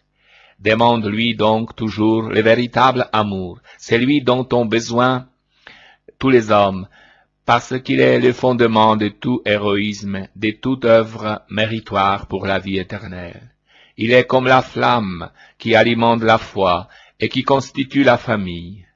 Il est la mesure du pardon accordé aux nombreuses misères dont les créatures sont compétries, car lui, l'amour, il vous dit, il t'est beaucoup pardonné parce que tu as beaucoup aimé, à condition que cet amour soit véritable et sincère. La famille. Mon ami, écoute-moi bien, dit Jésus, j'ai à cœur de te parler de la famille, cette institution humaine voulue par Dieu, qui est une petite cellule de la société et de l'Église. Je voudrais d'abord te parler de la grande famille humaine, puis de la famille comme vous l'entendez en général, et cela avant de te parler de la famille du peuple de Dieu. La famille humaine est répandue sur toute la terre qui a été donnée à l'homme en dotation. La terre devait être un immense jardin où les hommes, créatures raisonnables, composées d'âme et de corps, passeraient leur vie dans la sérénité, en communiquant avec Dieu, qui leur parlait directement. Après une petite épreuve d'humilité, d'obéissance et de fidélité, ils seraient confirmés en grâce. C'est pourquoi, après avoir vécu leur existence terrestre, ils passeraient à la gloire éternelle, dans la vision béatifique de Dieu et dans la jouissance en lui de tout bien. Le péché grave de désobéissance et d'orgueil apporta les bouleversements dans la famille humaine, sema la haine, la discorde, la vengeance, la fatigue, la maladie, la concupiscence et la mort avec toutes ses conséquences. Dieu ne descendit plus pour parler à l'homme face à face. Ce dernier avait peur de lui et ressentait la honte. Mais Dieu parla du milieu du buisson ardent sur les montagnes et par l'intermédiaire de ses prophètes. Dieu aimait l'homme qu'il avait créé par amour et dont il voulait le bonheur de cette vie. Mais la ruine serait irréparable après le péché. Trop grave était l'offense et trop indigne l'offenseur pour qu'il puisse la réparer. Un abîme séparait Dieu de l'homme et de plus cet abîme ne pouvait être comblé. La famille de Nazareth. Seul un homme Dieu pouvait être en mesure de réparer l'offense faite à Dieu par une créature. Et je suis venu, moi, le Fils de Dieu, dit Jésus. J'ai revêtu la nature humaine pour pouvoir expier, souffrir et mourir. Je suis venu dans le monde et je me suis choisi une famille. Comment puis-je te parler de ma famille, la famille de Nazareth, celle que tout le monde disait être une famille d'humbles ouvriers? Rien de plus harmonieux, ni de plus divin, rien de plus serein, ni de plus attirant n'a été ni ne sera jamais sur terre que ma famille humaine. Une maman vierge Marie et un époux chaste Joseph. Quand petit enfant et puis plus grand, j'observais les deux saintes créatures qui vivaient auprès de moi, mon cœur se remplissait de tendresse et de joie. Je voyais sur leur visage la splendeur et la joie des anges.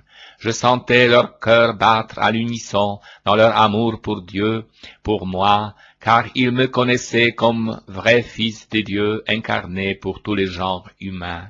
C'était un paradis de bonté et d'amour que cette humble maisonnette nue et propre où habitait le Seigneur.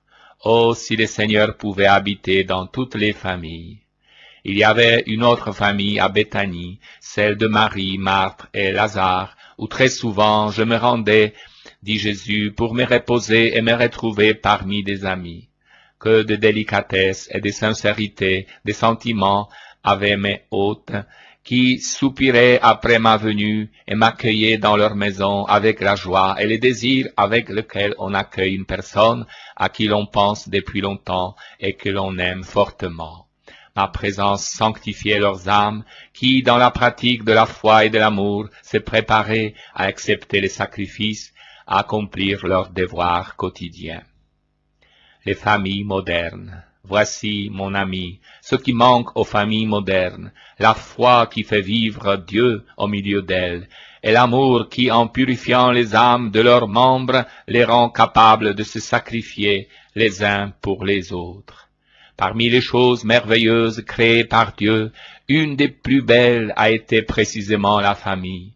Je l'ai consacrée, et tandis que j'élevais le mariage de simple contrat humain qu'il était à la dignité de sacrement, je donnais aux époux la dignité des ministres de ce sacrement, avec la capacité d'augmenter la grâce à chaque bonne action que chacun d'eux accomplirait pour le bien de l'autre et de toute la famille. Comme elles sont rares les familles qui vivent dans ma grâce. Et pourtant, toute la ruine spirituelle et même matérielle qui se produit en elles est due précisément à l'existence du péché et au refus qu'on m'oppose de vivre une vie humaine pénétrée du divin. L'observance des lois divines et humaines donnerait cette sérénité, cette assurance, grâce auquel les époux et leurs enfants seraient capables d'affronter n'importe quel sacrifice. On formerait dans les familles ces caractères adamantins capables de retourner le monde, pour ainsi dire, et de s'aimer le bien par leur travail, et de porter secours à tous ceux qui sont dans le besoin. Le travail qui, dans les familles malsaines, est considéré avec mépris, et auquel on se soumet avec répugnance, est au contraire béni et accepté comme un don de Dieu dans les bonnes familles. Même si la fatigue est une peine due au péché, le travail auquel Marie, mon père putatif, Joseph et moi-même, nous avons voulu nous soumettre, le travail a été sanctifié, et il est devenu un moyen précieux de bien-être et de joie, ainsi que de sanctification. Bénis soient les familles qui passent la brève journée de leur vie dans la foi, l'amour et l'activité. Elle fructifiera en bonheur et en paix, au cours de la vie terrestre et en gloire éternelle dans les ciels. Jésus est l'esprit de tolérance. Jean apôtre dit à Jésus, « Maître, nous avons vu quelqu'un qui, en ton nom, chassait les démons, et nous l'empêchions parce qu'il ne marche pas avec nous. » Mais Jésus leur dit, « N'empêchez personne d'agir ainsi, car celui qui n'est pas contre nous est pour nous. » Évangile de Marc 9, 40. Jean, à qui Jésus a donné le nom de fils du tonnerre, est intolérant, et Jésus, très calmement, rétablit la vérité. Il témoigne d'une grande ouverture d'esprit face à l'intransigeance et à l'étroitesse des siens. Il voit large et grand. Jésus nous enseigne ainsi humour et tolérance. Cela aussi, c'est l'espérance d'un monde où les hommes s'estimeraient et se supporteraient, et les chrétiens arrêteraient leur lutte fraternelle. Combien notre esprit est éloigné de celui de Jésus-Christ. Le scandale des enfants. Combien Jésus aime et respecte l'âme des enfants. Lui, si bon d'ordinaire, trouve des mots étrangement cruels envers ceux qui lui raviront les cœurs des enfants, qui croient en lui. Laissez les enfants venir à moi, ne les empêchez pas. Mieux vaudrait pour celui qui scandaliserait un enfant qu'on suspendît autour de son cou une meule d'âne et qu'on le précipitât dans la mer. Évangile de Matthieu 18, 6. Cet envahissement violent du mal dans l'âme d'un enfant, aimé de lui et du Père, le révolte. Malheur au monde à cause des scandales. Évangile de Matthieu 16, 7. À nous de supprimer tout scandale à l'égard des enfants, non pas d'une manière simplement négative, mais en éclairant, en prévenant dans la lumière. Oui, Jésus veut qu'on les respecte. On leur doit ce respect à cause de la beauté de leurs âmes, de leur amitié avec Dieu. Si bien, nous affirme-t-il, qu'en eux, toujours leurs anges voient la face de son Père. Il ne dit pas la face de Dieu, du Créateur, mais la face de son Père, pour souligner toute la relation d'amour qui existe entre ce Père et les enfants des hommes. D'ailleurs, d'après le texte de Matthieu, il raconte la parabole de la brebis perdue et retrouvée pour nous dire « De même, ce n'est pas la volonté de votre Père qui est dans les cieux que périsse un seul de ces petits. » Évangile de Matthieu 18, 14. Notre monde ne respecte pas les enfants, spécialement dans les laissés-aller qui caractérisent l'Occident en matière d'éducation. C'est là aujourd'hui le principal scandale qui les détruit. Il faut, comme les seigneurs, leur montrer la route de la vraie liberté.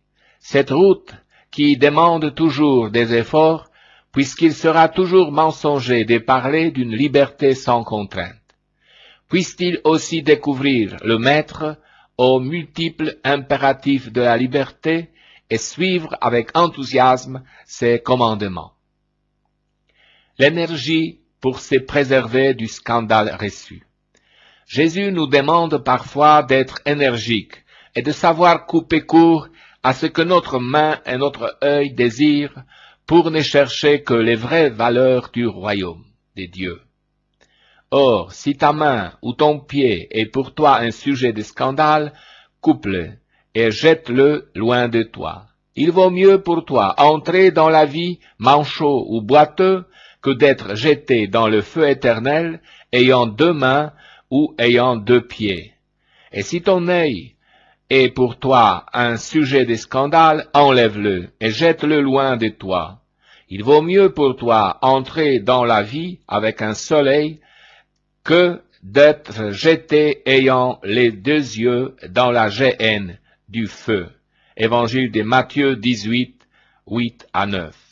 Où leur verre ne finit pas et le feu ne s'éteint pas. Évangile de Marc 9, 48. Le royaume de Dieu réclame de la vigueur. La liberté chrétienne est toujours un choix dans la contrainte. Notre main ne touche et ne saisit que la terre. Notre œil ne contemple que la beauté du monde qui passe. Voir le Père et son royaume se mérite par une attitude ferme et résolue réclamée par Jésus. Vous êtes le sel de la terre, dit Jésus à ses disciples. Jésus aime la saveur, le sel.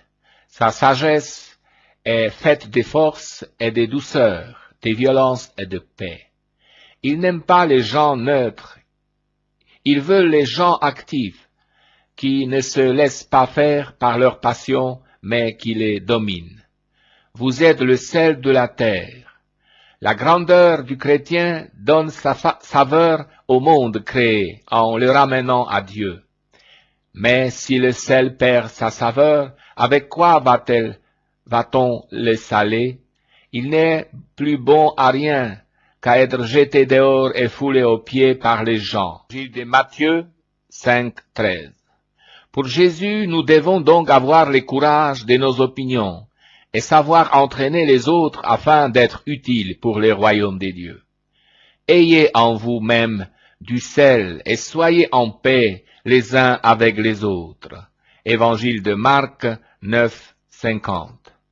C'est bien là Jésus qui réclame de nous une vigueur intérieure, une grande activité, pas de médiocrité, mais tout cela tempéré par la paix entre nous.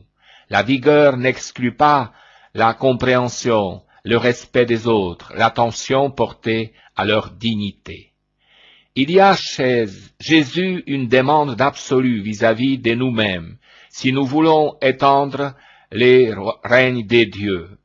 Jésus nous appelle à une religion active et généreuse, sans pour cela que notre action devienne provocante et indiscrète.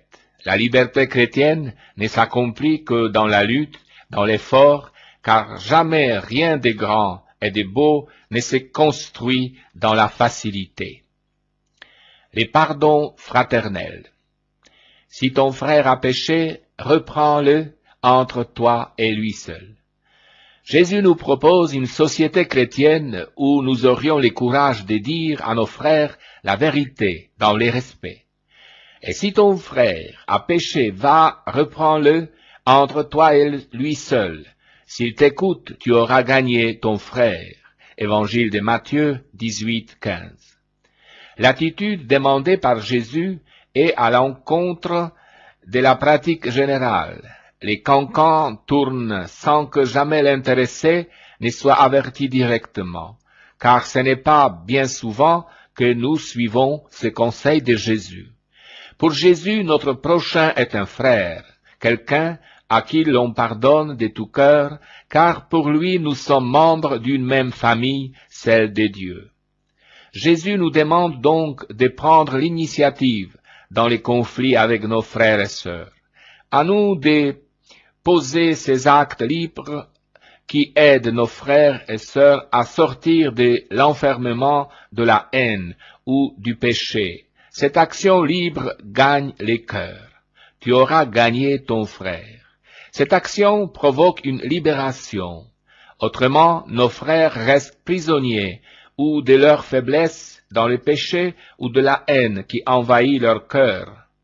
Il nous donne cette recommandation pour que nous puissions contribuer à la libération des hommes et pour les engager sur le chemin de Dieu. Ainsi, nous sommes ses coopérateurs. Une prière fraternelle adressée au Père en union avec Jésus le bien-aimé.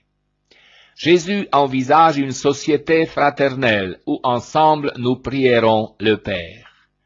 De plus, en vérité, je vous dis que si 2 d'entre vous sur la terre sont d'accord sur une demande quelconque dans leur prière, cela adviendra de la part de mon Père qui est dans les cieux. Car où sont réunis 2 ou 3 en mon nom, je suis là au milieu d'eux. Évangile de Matthieu 18, 19 à 20. Si, frères, ayant un même Père, Dieu, nous nous réunissons pour les prier, notre prière devient toute puissante sur son cœur, nous dit Jésus. Car au cœur de cette prière, c'est lui, le Fils premier-né, qui nous introduit dans la famille divine. Il est là au milieu de nous, ses frères, pour présenter nos requêtes et nos actions de grâce. N'est-ce pas là, d'ailleurs, la définition même de la messe, où réunis autour de Jésus, victime ressuscitée, nous prions avec lui, Dieu notre Père? Comme le Notre Père prend alors un sens extraordinaire au cours de la messe, si nous réalisons que nous le disons avec lui, le Seigneur, présent au milieu de nous. Savoir pardonner, savoir oublier. Cette idée de Jésus que nous sommes tous frères, membres d'une famille, même famille, celle de Dieu, cette pensée avait bien frappé ses disciples. Pierre, en effet, lorsqu'il demande à Jésus combien de fois il doit pardonner à son prochain, appelle ce prochain son frère. Seigneur, si mon frère a péché contre moi, combien de fois lui pardonnerai-je? Jusqu'à 7 fois? Jésus lui dit, je ne te dis pas 7 fois, mais jusqu'à 70 fois 7 fois. Évangile de Matthieu 18, 21 à 22. Quelles conséquences si dans la vie pratique ces idées de Jésus animaient notre manière de vivre et d'agir? Pardonner sans limite, c'est un des principes de Jésus. La bonté de Jésus et son pardon n'ont pas de limite. Quel contraste avec nos cœurs! Il nous faut faire effort pour apprendre à pardonner et à nous en donner la force.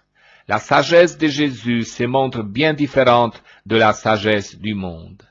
Abandonner la haine, toujours pardonner quand la vengeance serait à la portée de la main, ne peut être un commandement dicté par un cœur humain. Seul celui de l'homme-Dieu crucifié pour les autres pouvait faire cette obligation à ceux qu'il faisait sien. Jésus nous demande une liberté d'esprit absolue vis-à-vis des péchés de nos frères. Il nous demande d'être comme le Père céleste, ce Père des miséricordes, toujours prêt à pardonner. C'est pourquoi le royaume des cieux a été comparé à un roi qui voulait régler ses comptes avec ses serviteurs. Évangile de Matthieu 18, 23. La parabole du débiteur impitoyable nous rappelle encore une fois la bonté de Dieu à notre égard, et que c'est là, dans la manière du Père, que nous devons trouver notre règle de vie et pardonner comme lui. C'est ainsi que mon Père céleste vous traitera si chacun de vous ne pardonne à son frère du fond de son cœur. Évangile de Matthieu 18, 35. L'identité de Jésus, la redevance du temple. Jésus a parfaitement conscience de son identité et de sa liberté absolue face au pouvoir temporel des grands et des puissants. Lorsque le collecteur d'impôts demande à Pierre, « Votre maître ne paie pas les 10 drachmes ?» « Si bien, dit-il. » Et à son arrivée à la maison, Jésus le prévint en lui disant, « Que t'en semble, Simon? Les rois de la terre, de qui perçoivent-ils taxes ou tribut? De leurs enfants ou des étrangers? » Sur sa réponse des étrangers, Jésus lui dit, « Donc les enfants des rois sont libres. » Évangile de Matthieu 18, 24 à 26. Jésus ne cherche pas à provoquer. Fort de son bon droit, il pourrait bien s'abstenir de payer les tributs, mais afin d'éviter tout scandale, dans les relations avec l'occupant, il payera l'impôt pour lui et pour Pierre. Mais afin que nous ne les scandalisions pas, va à la mer, jette un hameçon, et le premier poisson qui montera, prends-le. Et lui, ouvrant la bouche, tu trouveras un statère. Prends-le et donne-leur pour moi et pour toi. Évangile de Matthieu 17, 27. Mais quel est donc cet homme et son identité qui se donne comme fils de roi et qui sait ce qui se passe au fond de la mer? Le mystère de la foi. Dieu est toujours très discret devant notre liberté. Jésus est venu pour annoncer la bonne nouvelle du royaume, et ce qu'il reproche aux villes Corosaïne et Bethsaïde, c'est d'avoir refusé l'évidence et de ne pas avoir voulu faire pénitence, c'est-à-dire de n'avoir pas voulu changer de mentalité pour vivre selon ses enseignements. Il avait pourtant fait assez de miracles chez elles. Alors Jésus s'est mis à reprocher aux villes où avait eu lieu les plus grands nombres de ces miracles, de n'avoir pas fait pénitence. Évangile de Matthieu 11, 20. Dieu est tellement discret, tellement respectueux de notre liberté, qu'il nous offre des signes, mais ne nous oblige pas à y croire. La foi se vit entre Dieu et nous, au niveau des signes, acceptés ou refusés. Ce n'est jamais la lumière qui nous manque, mais comme pour les contemporains de Jésus, c'est nous qui manquons à la lumière. Jésus avoue avoir réalisé beaucoup de miracles, sans grand effet sur les changements de mentalité des habitants de ces villes du bord du lac. Malheur à toi, Corosaïne, malheur à toi, Bethsaïde, car si c'était à Tyr et à Sidon qu'avaient eu lieu les miracles opérés parmi vous, depuis longtemps elles auraient fait pénitence avec sac et cendres. Évangile de Matthieu 11, 21. Normalement, les œuvres de Jésus, ces miracles, sont justement faits pour nous pousser à la réflexion et nous amener à la conversion. Mais on est toujours devant le même problème, celui de la foi. Les signes de Dieu, qui sont les miracles, ne sont lisibles que dans une attitude de foi. Jésus est son heure. Or, la fête des Juifs, la fête des tabernacles, était proche. Ses frères lui dirent alors, « Pars d'ici, et va en Judée, afin que tes disciples voient aussi les œuvres que tu fais, car personne n'agit en secret s'il cherche à être lui-même en évidence. Puisque tu fais ces choses, manifeste-toi au monde. Évangile de Jean 7, 2 à 4. La réflexion de ses frères, c'est-à-dire cousins et parentés, nous montre la mentalité des Juifs à l'époque de Jésus et l'importance attribuée au rôle religieux et politique de la Judée et de Jérusalem. Mais Jésus leur dit, « Mon temps n'est pas encore venu, mais le vôtre est toujours prêt. Le monde ne saurait vous haïr, mais moi, il me hait, parce que je rends ce témoignage que ses œuvres sont mauvaises. » Évangile de Jean 7, 6 à 8. Mon temps, pour Jésus, c'est le temps de la passion. Il n'est pas encore venu et la fête de la réussite terrestre n'est pas ma fête. Bientôt, pour moi, ce sera l'heure de ma fête pascale. L'efficacité terrestre du royaume de Dieu ne l'intéresse pas. Mais il y a une autre efficacité, celle du salut du monde, par son obéissance à son Père. Alors ce sera son heure, son temps de réussir, le temps de la véritable efficacité. Voici que vient l'heure, dira-t-il. Évangile de Jean 16, 32. Père, l'heure arrive, glorifie ton Fils, comme ton Fils te rend gloire. Jésus manifeste vis-à-vis de sa famille une liberté d'esprit et d'action absolue. L'ambition des siens ne l'impressionne pas et ne l'influence pas. Seul compte pour lui les temps du Père. Il agit pour le royaume de Dieu, non pour asseoir la situation des siens. Il le dit sans embâche. Il n'est pas reçu par les Samaritains. Un jour, Jésus est mis à la porte par les Samaritains, qui ne veulent pas le recevoir parce qu'il faisait route vers Jérusalem. Jacques et Jean veulent sur les champs tirer vengeance de l'insulte, et lui, Jésus, trouve dans son cœur cette réponse. Vous ne savez pas de quel esprit vous êtes. Le Fils de l'homme n'est pas venu perdre, mais sauver les âmes des hommes. Évangile de Luc 10, 55. Nous touchons du doigt ce qu'est pour les seigneurs l'efficacité du salut. Elle n'est pas la réussite. On ne le reçoit pas, il refuse toute action violente qui perdrait les âmes. Il est venu sauver.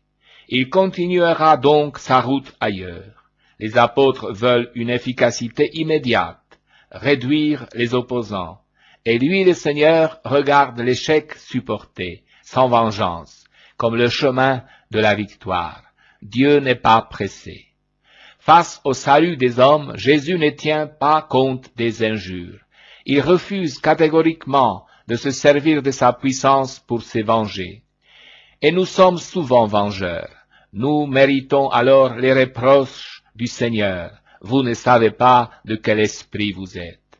Nous perdons au lieu de sauver, éternel redresseur des torts, plus enclin aux croisades qu'à la patience. L'identité de Jésus, ses œuvres.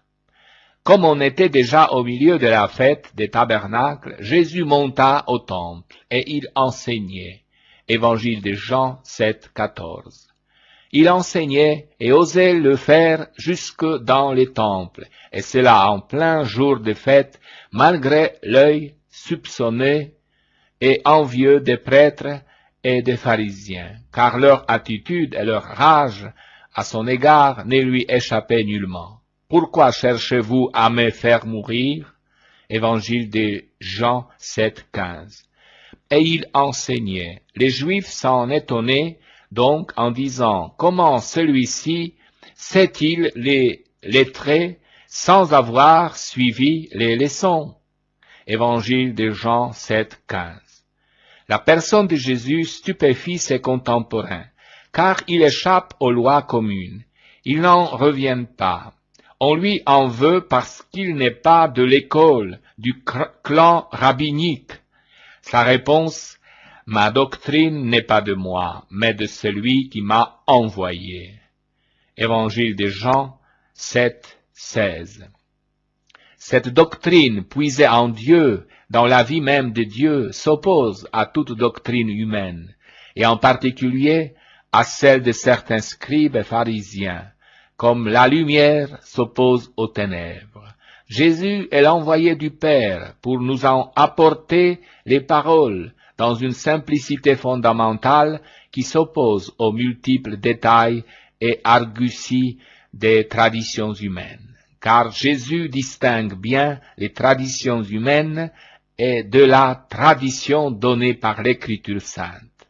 Aux pharisiens qui reprochent à ses disciples de se mettre à table sans se laver les mains, il rétorque: « Pourquoi vous-même transgressez-vous les commandements de Dieu par votre tradition ?» Évangile de Matthieu 15, 36. Et l'exemple des biens déclarés corbans en est la preuve flagrante. Et il leur disait: « Oui, vraiment, vous enlevez toute autorité au commandement de Dieu pour établir votre tradition. Car Moïse a dit: « Honore ton père et ta mère. Celui qui maudit son père ou sa mère, qu'il soit mis à mort. » Or, vous dites, si quelqu'un a dit à son père ou à sa mère que soit corban, c'est-à-dire offrande ce que tu aurais pu tirer d'utile de moi, vous ne les laissez plus rien faire pour son père ou pour sa mère, annulant la parole de Dieu à cause de la tradition que vous vous êtes transmise. Évangile de Marc 7, 9 à 13. Et vous avez annulé la parole de Dieu par votre tradition. Évangile de Matthieu 15, 36. Ce que Jésus nous apporte, ce n'est donc pas sa petite méthode, son petit point de vue, mais la doctrine reçue de son Père. Quelles leçons à puiser sans fin dans cette vie de Jésus. Nous n'avons pas à donner nos idées, mais celles du Seigneur. Nous nous apercevons que pour Jésus, la conversion est tout autant une affaire de volonté qu'une affaire d'intelligence qui voit. Il faut vouloir voir, car la doctrine est assez claire. Ma doctrine n'est pas de moi, mais de celui qui m'a envoyé. Si quelqu'un consent à faire la volonté du Père, il saura si cette doctrine vient de Dieu, ou si c'est moi qui parle de moi-même. Évangile de Jean 7, 16. Cette foi demandée par Jésus est donc à base d'humilité. Il faut d'abord conformer sa volonté à celle de Dieu qui parle au cœur, à travers les paroles de Jésus. Alors on découvrira à coup sûr la concordance qui existe entre la doctrine de Jésus et ce que Dieu demande de chacun de nous. La tonalité de Dieu ne trompe pas, et les paroles et la doctrine de Jésus rendent ce son de Dieu pour tout homme loyal. C'est la même pensée développée d'ailleurs. Celui qui a mes commandements et qui les garde, c'est celui-là qui m'aime. Or celui qui m'aime sera aimé de mon Père, et je l'aimerai aussi, et je me manifesterai à lui. Évangile de Jean 14, 21. Jésus ayant guéri le paralytique un jour de sabbat, et s'étant donné pour l'égal du Père. Mon Père agit jusqu'à présent, et moi aussi j'agis. Les pharisiens veulent le lapider. Jésus leur dit: « Pourquoi cherchez-vous à me faire mourir ?» Évangile de Jean 7, 19. M'en vouloir pour avoir fait du bien un jour de sabbat? Enfermés qu'ils sont dans une religion des préceptes, ils ne voient même plus les buts de la religion, qui est en premier pour le bien de l'homme. Les œuvres de Jésus, même le jour du sabbat, crient la tendresse de Dieu. Autrement dit, réfléchissez, soyez indépendants, critiques, et ne vous laissez pas influencer par quiconque, hors le Christ et ses principes. La foule répondit: « Tu es possédé du démon, qui cherche à te faire mourir ?» Évangile de Jean 7, 20. La foule venue de tous les coins de la Palestine aime et admire Jésus et ne comprend rien à ses paroles sur les dangers des morts qu'il courait. Mais il y a ceux de Jérusalem, les chefs, les pharisiens, qui eux ne désarment pas. Il y a donc deux positions opposées à l'égard du Seigneur. Admiration d'un côté, haine de l'autre, conduisent au meurtre prémédité. Et entre les deux, Jésus, pleinement conscient du danger, est capable d'y faire front, mais jusqu'à quand? Il cherchait donc à le saisir, mais personne ne mit la main sur lui parce que son heure n'était pas encore venue. Évangile de Jean 7:30. Difficile liberté de conscience. Fais ce qu'on te dit et tais-toi.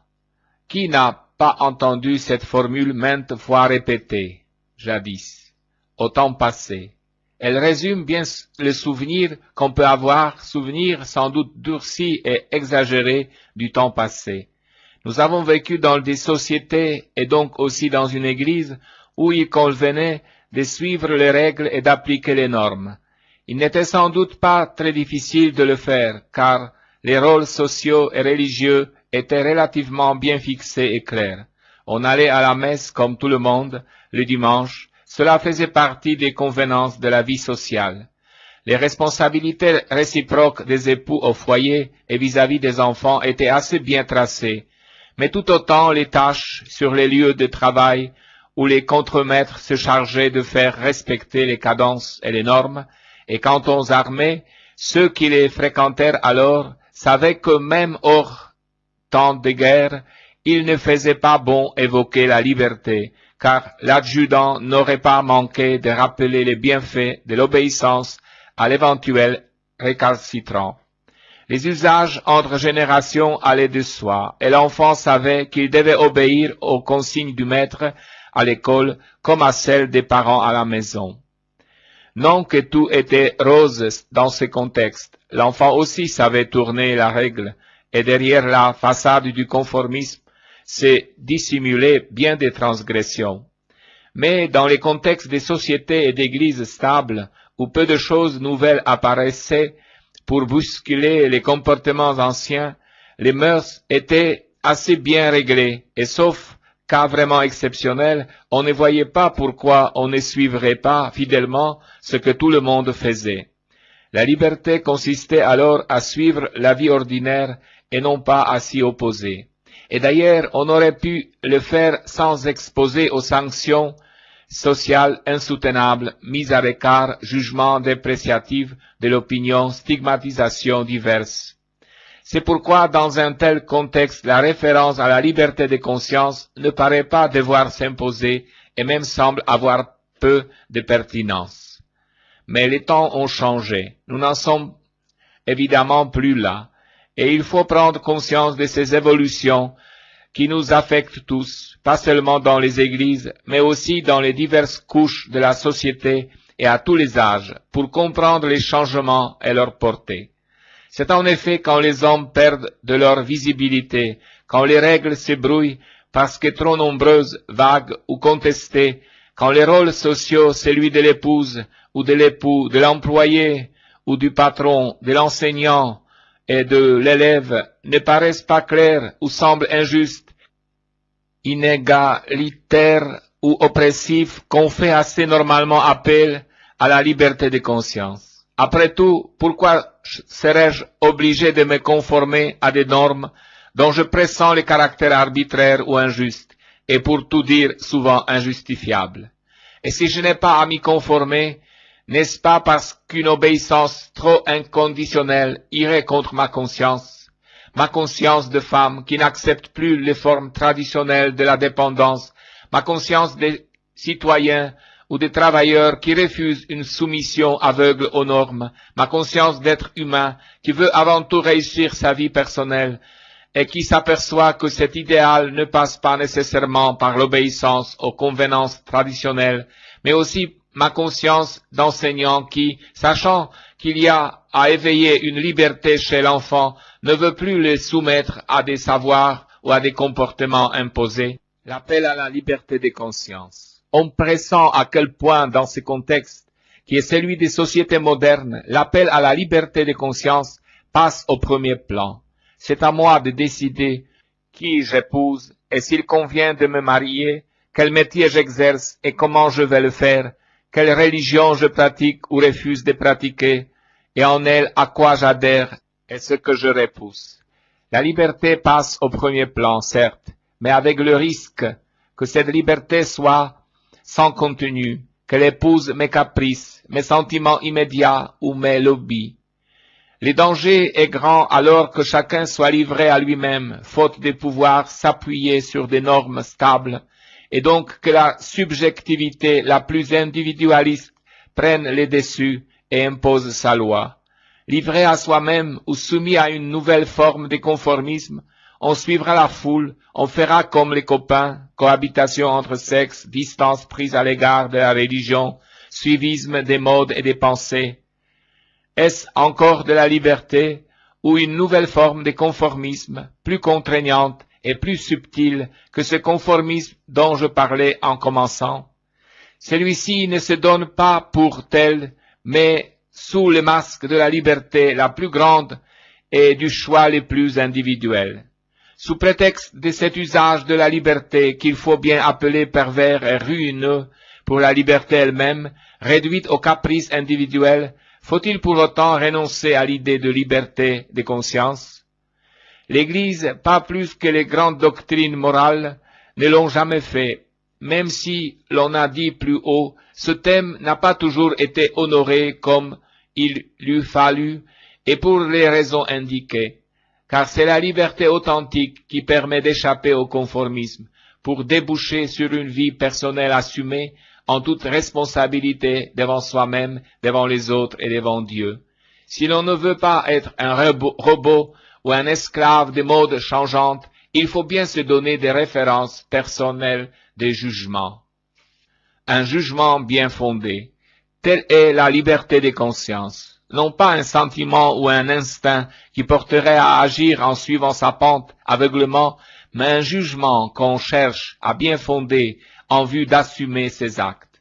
Ces jugements supposent qu'on se donne des convictions, et en particulier qu'on sache ce qu'en aucun cas on acceptera de faire, le fameux interdit, mentir, voler, trahir sa parole, en fait les préceptes du décalogue.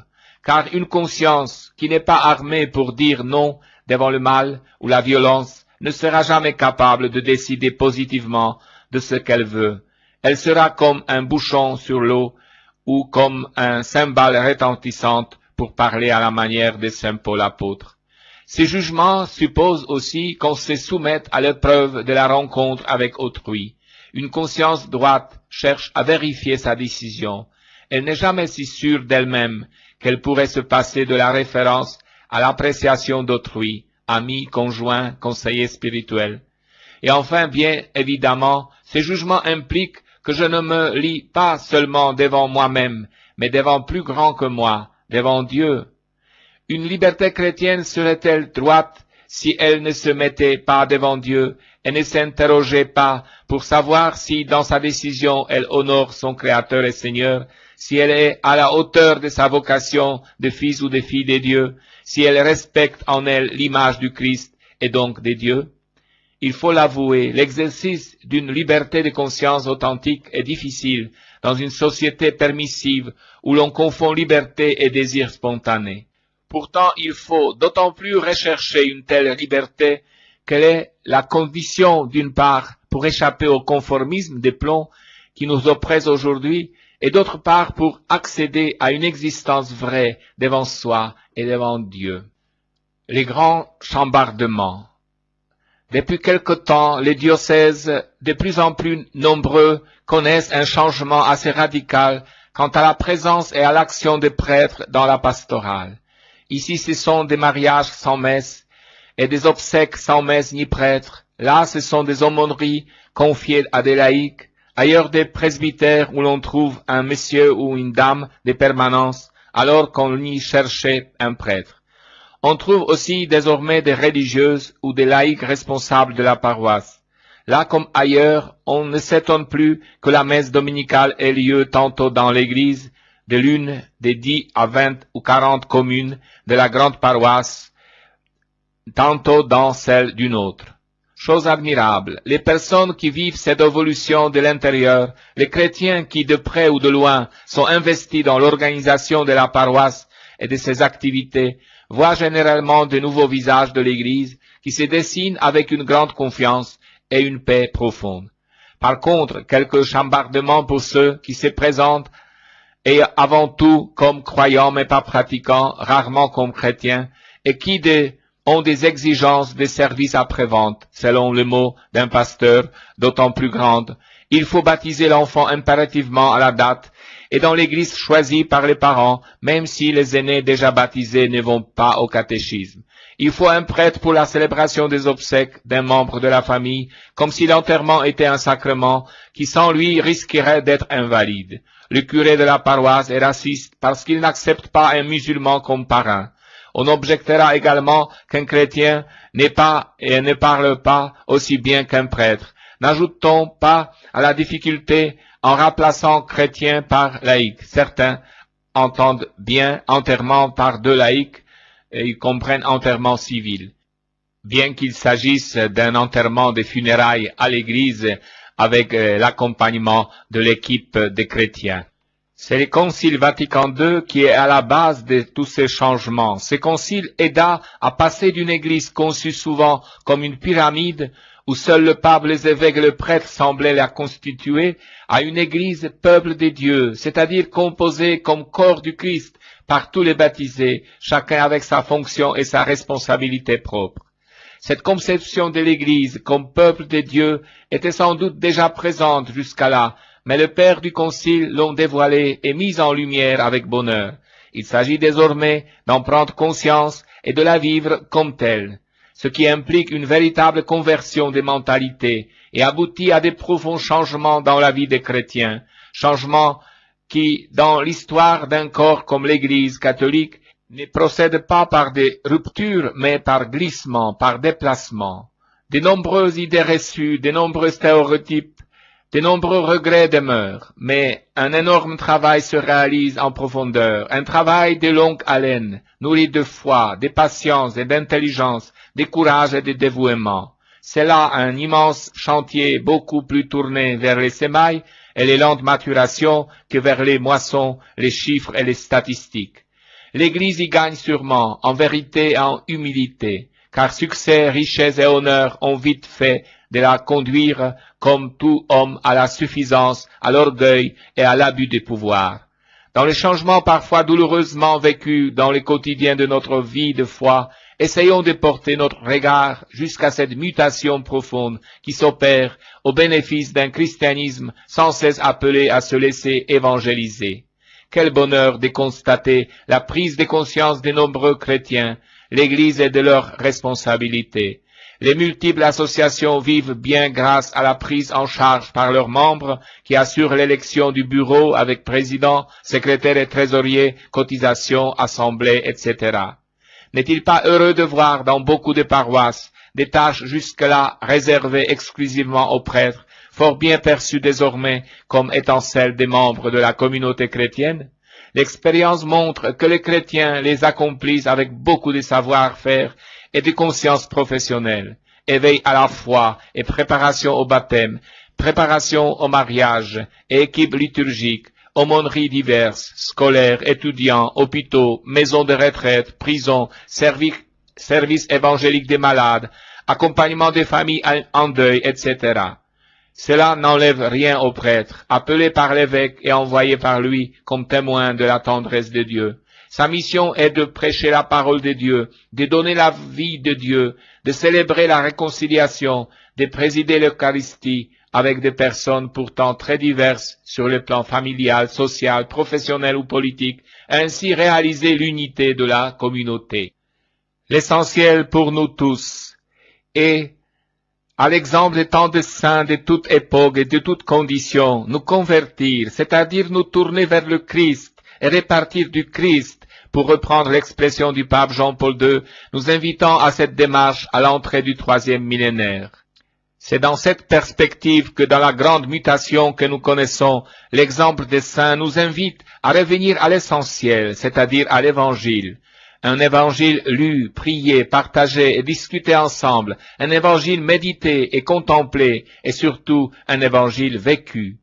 L'évangile est un dynamisme, une puissance qui donnera naissance et vie à des visages d'église que nous ne connaissons pas encore, visages tournés avant tout vers le petit, les pauvres, les malades, les brisés de la vie. Les béatitudes sont toujours à redécouvrir et surtout à vivre. C'est la tâche exaltante qui nous est confiée plus que jamais aujourd'hui par l'Église. Nous pourrons, hélas, assombrir encore le visage de notre Église par nos manquements, notre péché. Même alors, l'Église continuera sa merveilleuse mission, nous livrer l'Évangile de Jésus-Christ. C'est notre espérance.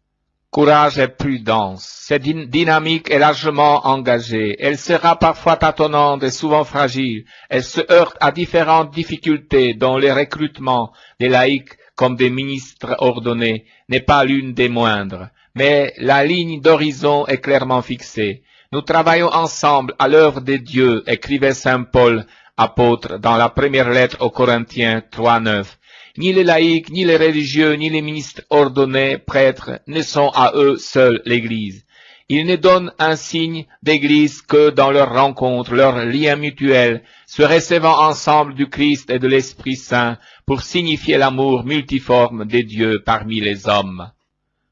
Accueillir ses frères.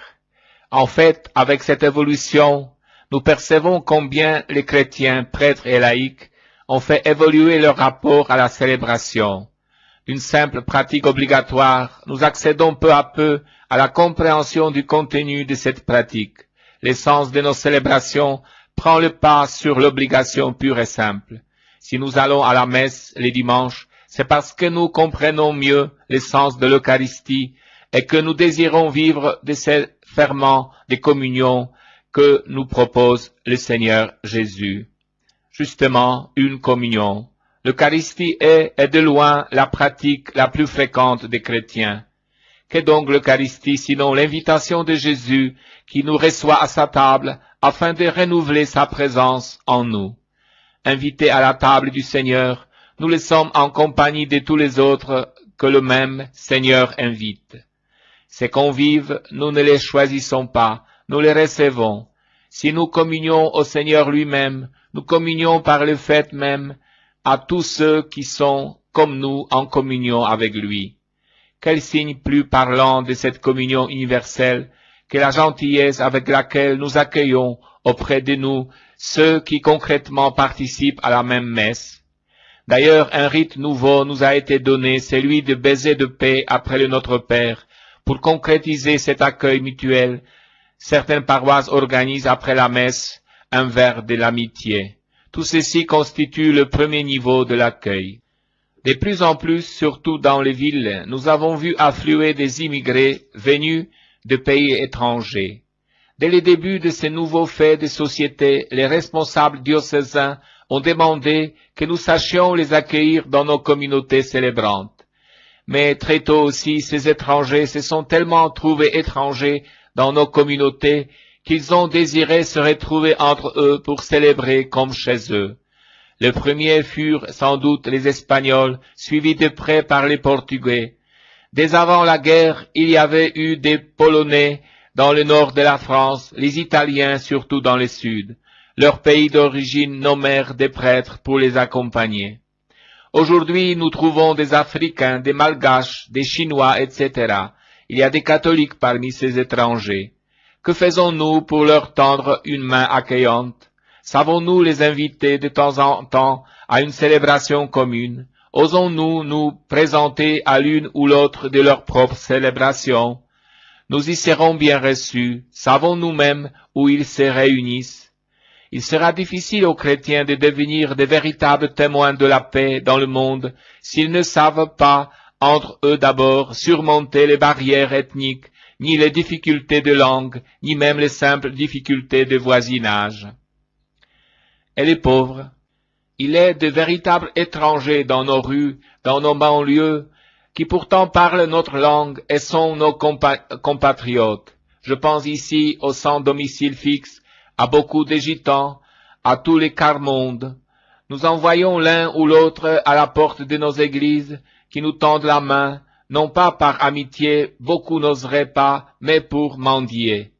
À leur sujet, je ne sais quoi dire, parce que, prêtres ou laïcs, nous sommes tous maladroits, indifférents ou blindés devant les drames de la vie qui nous dépassent, certes, mais qui concernent éminemment les chrétiens que nous voulons être.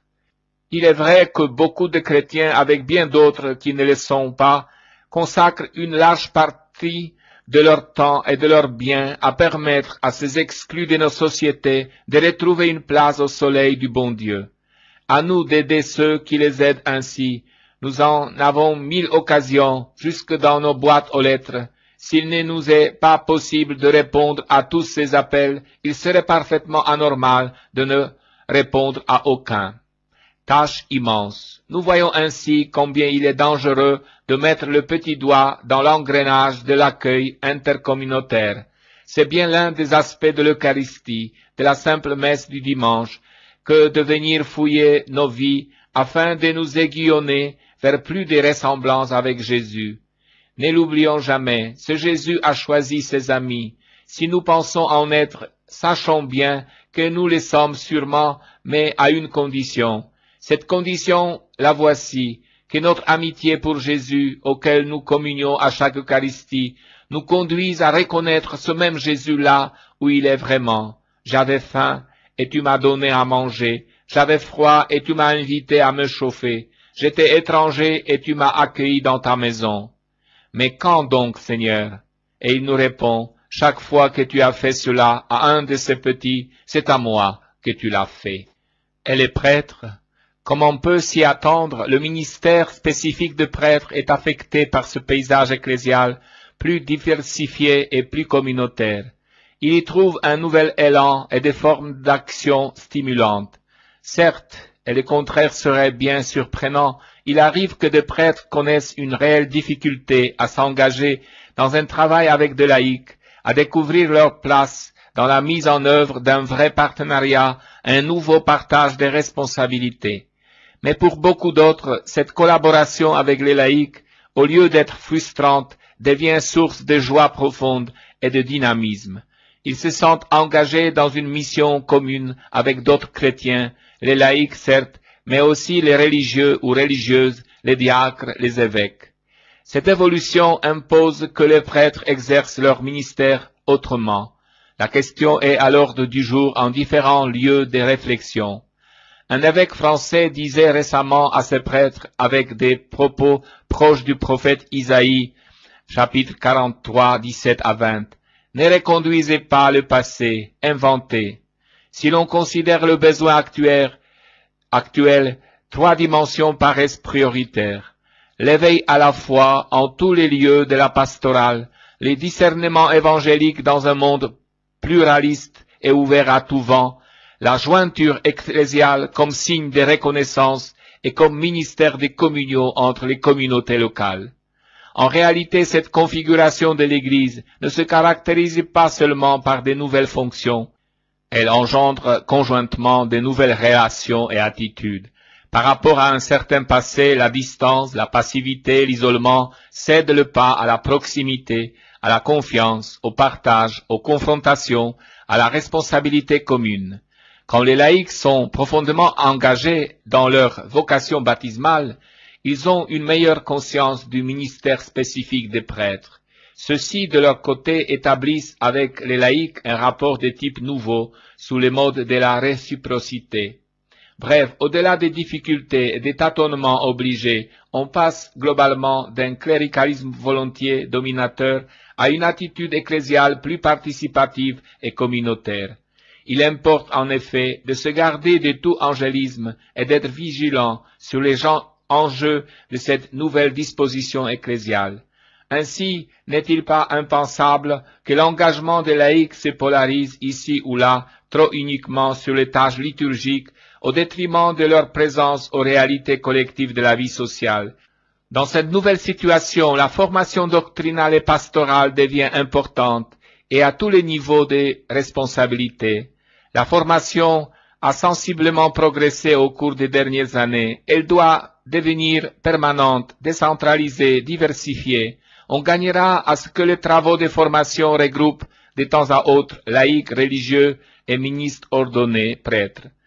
C'est ensemble et ensemble seulement que nous pouvons découvrir ces phénomènes sociaux, ces déplacements culturels, ces centres d'intérêt, ces chemins nouveaux comme un espace d'évangélisation et une terre d'accueil du royaume des dieux.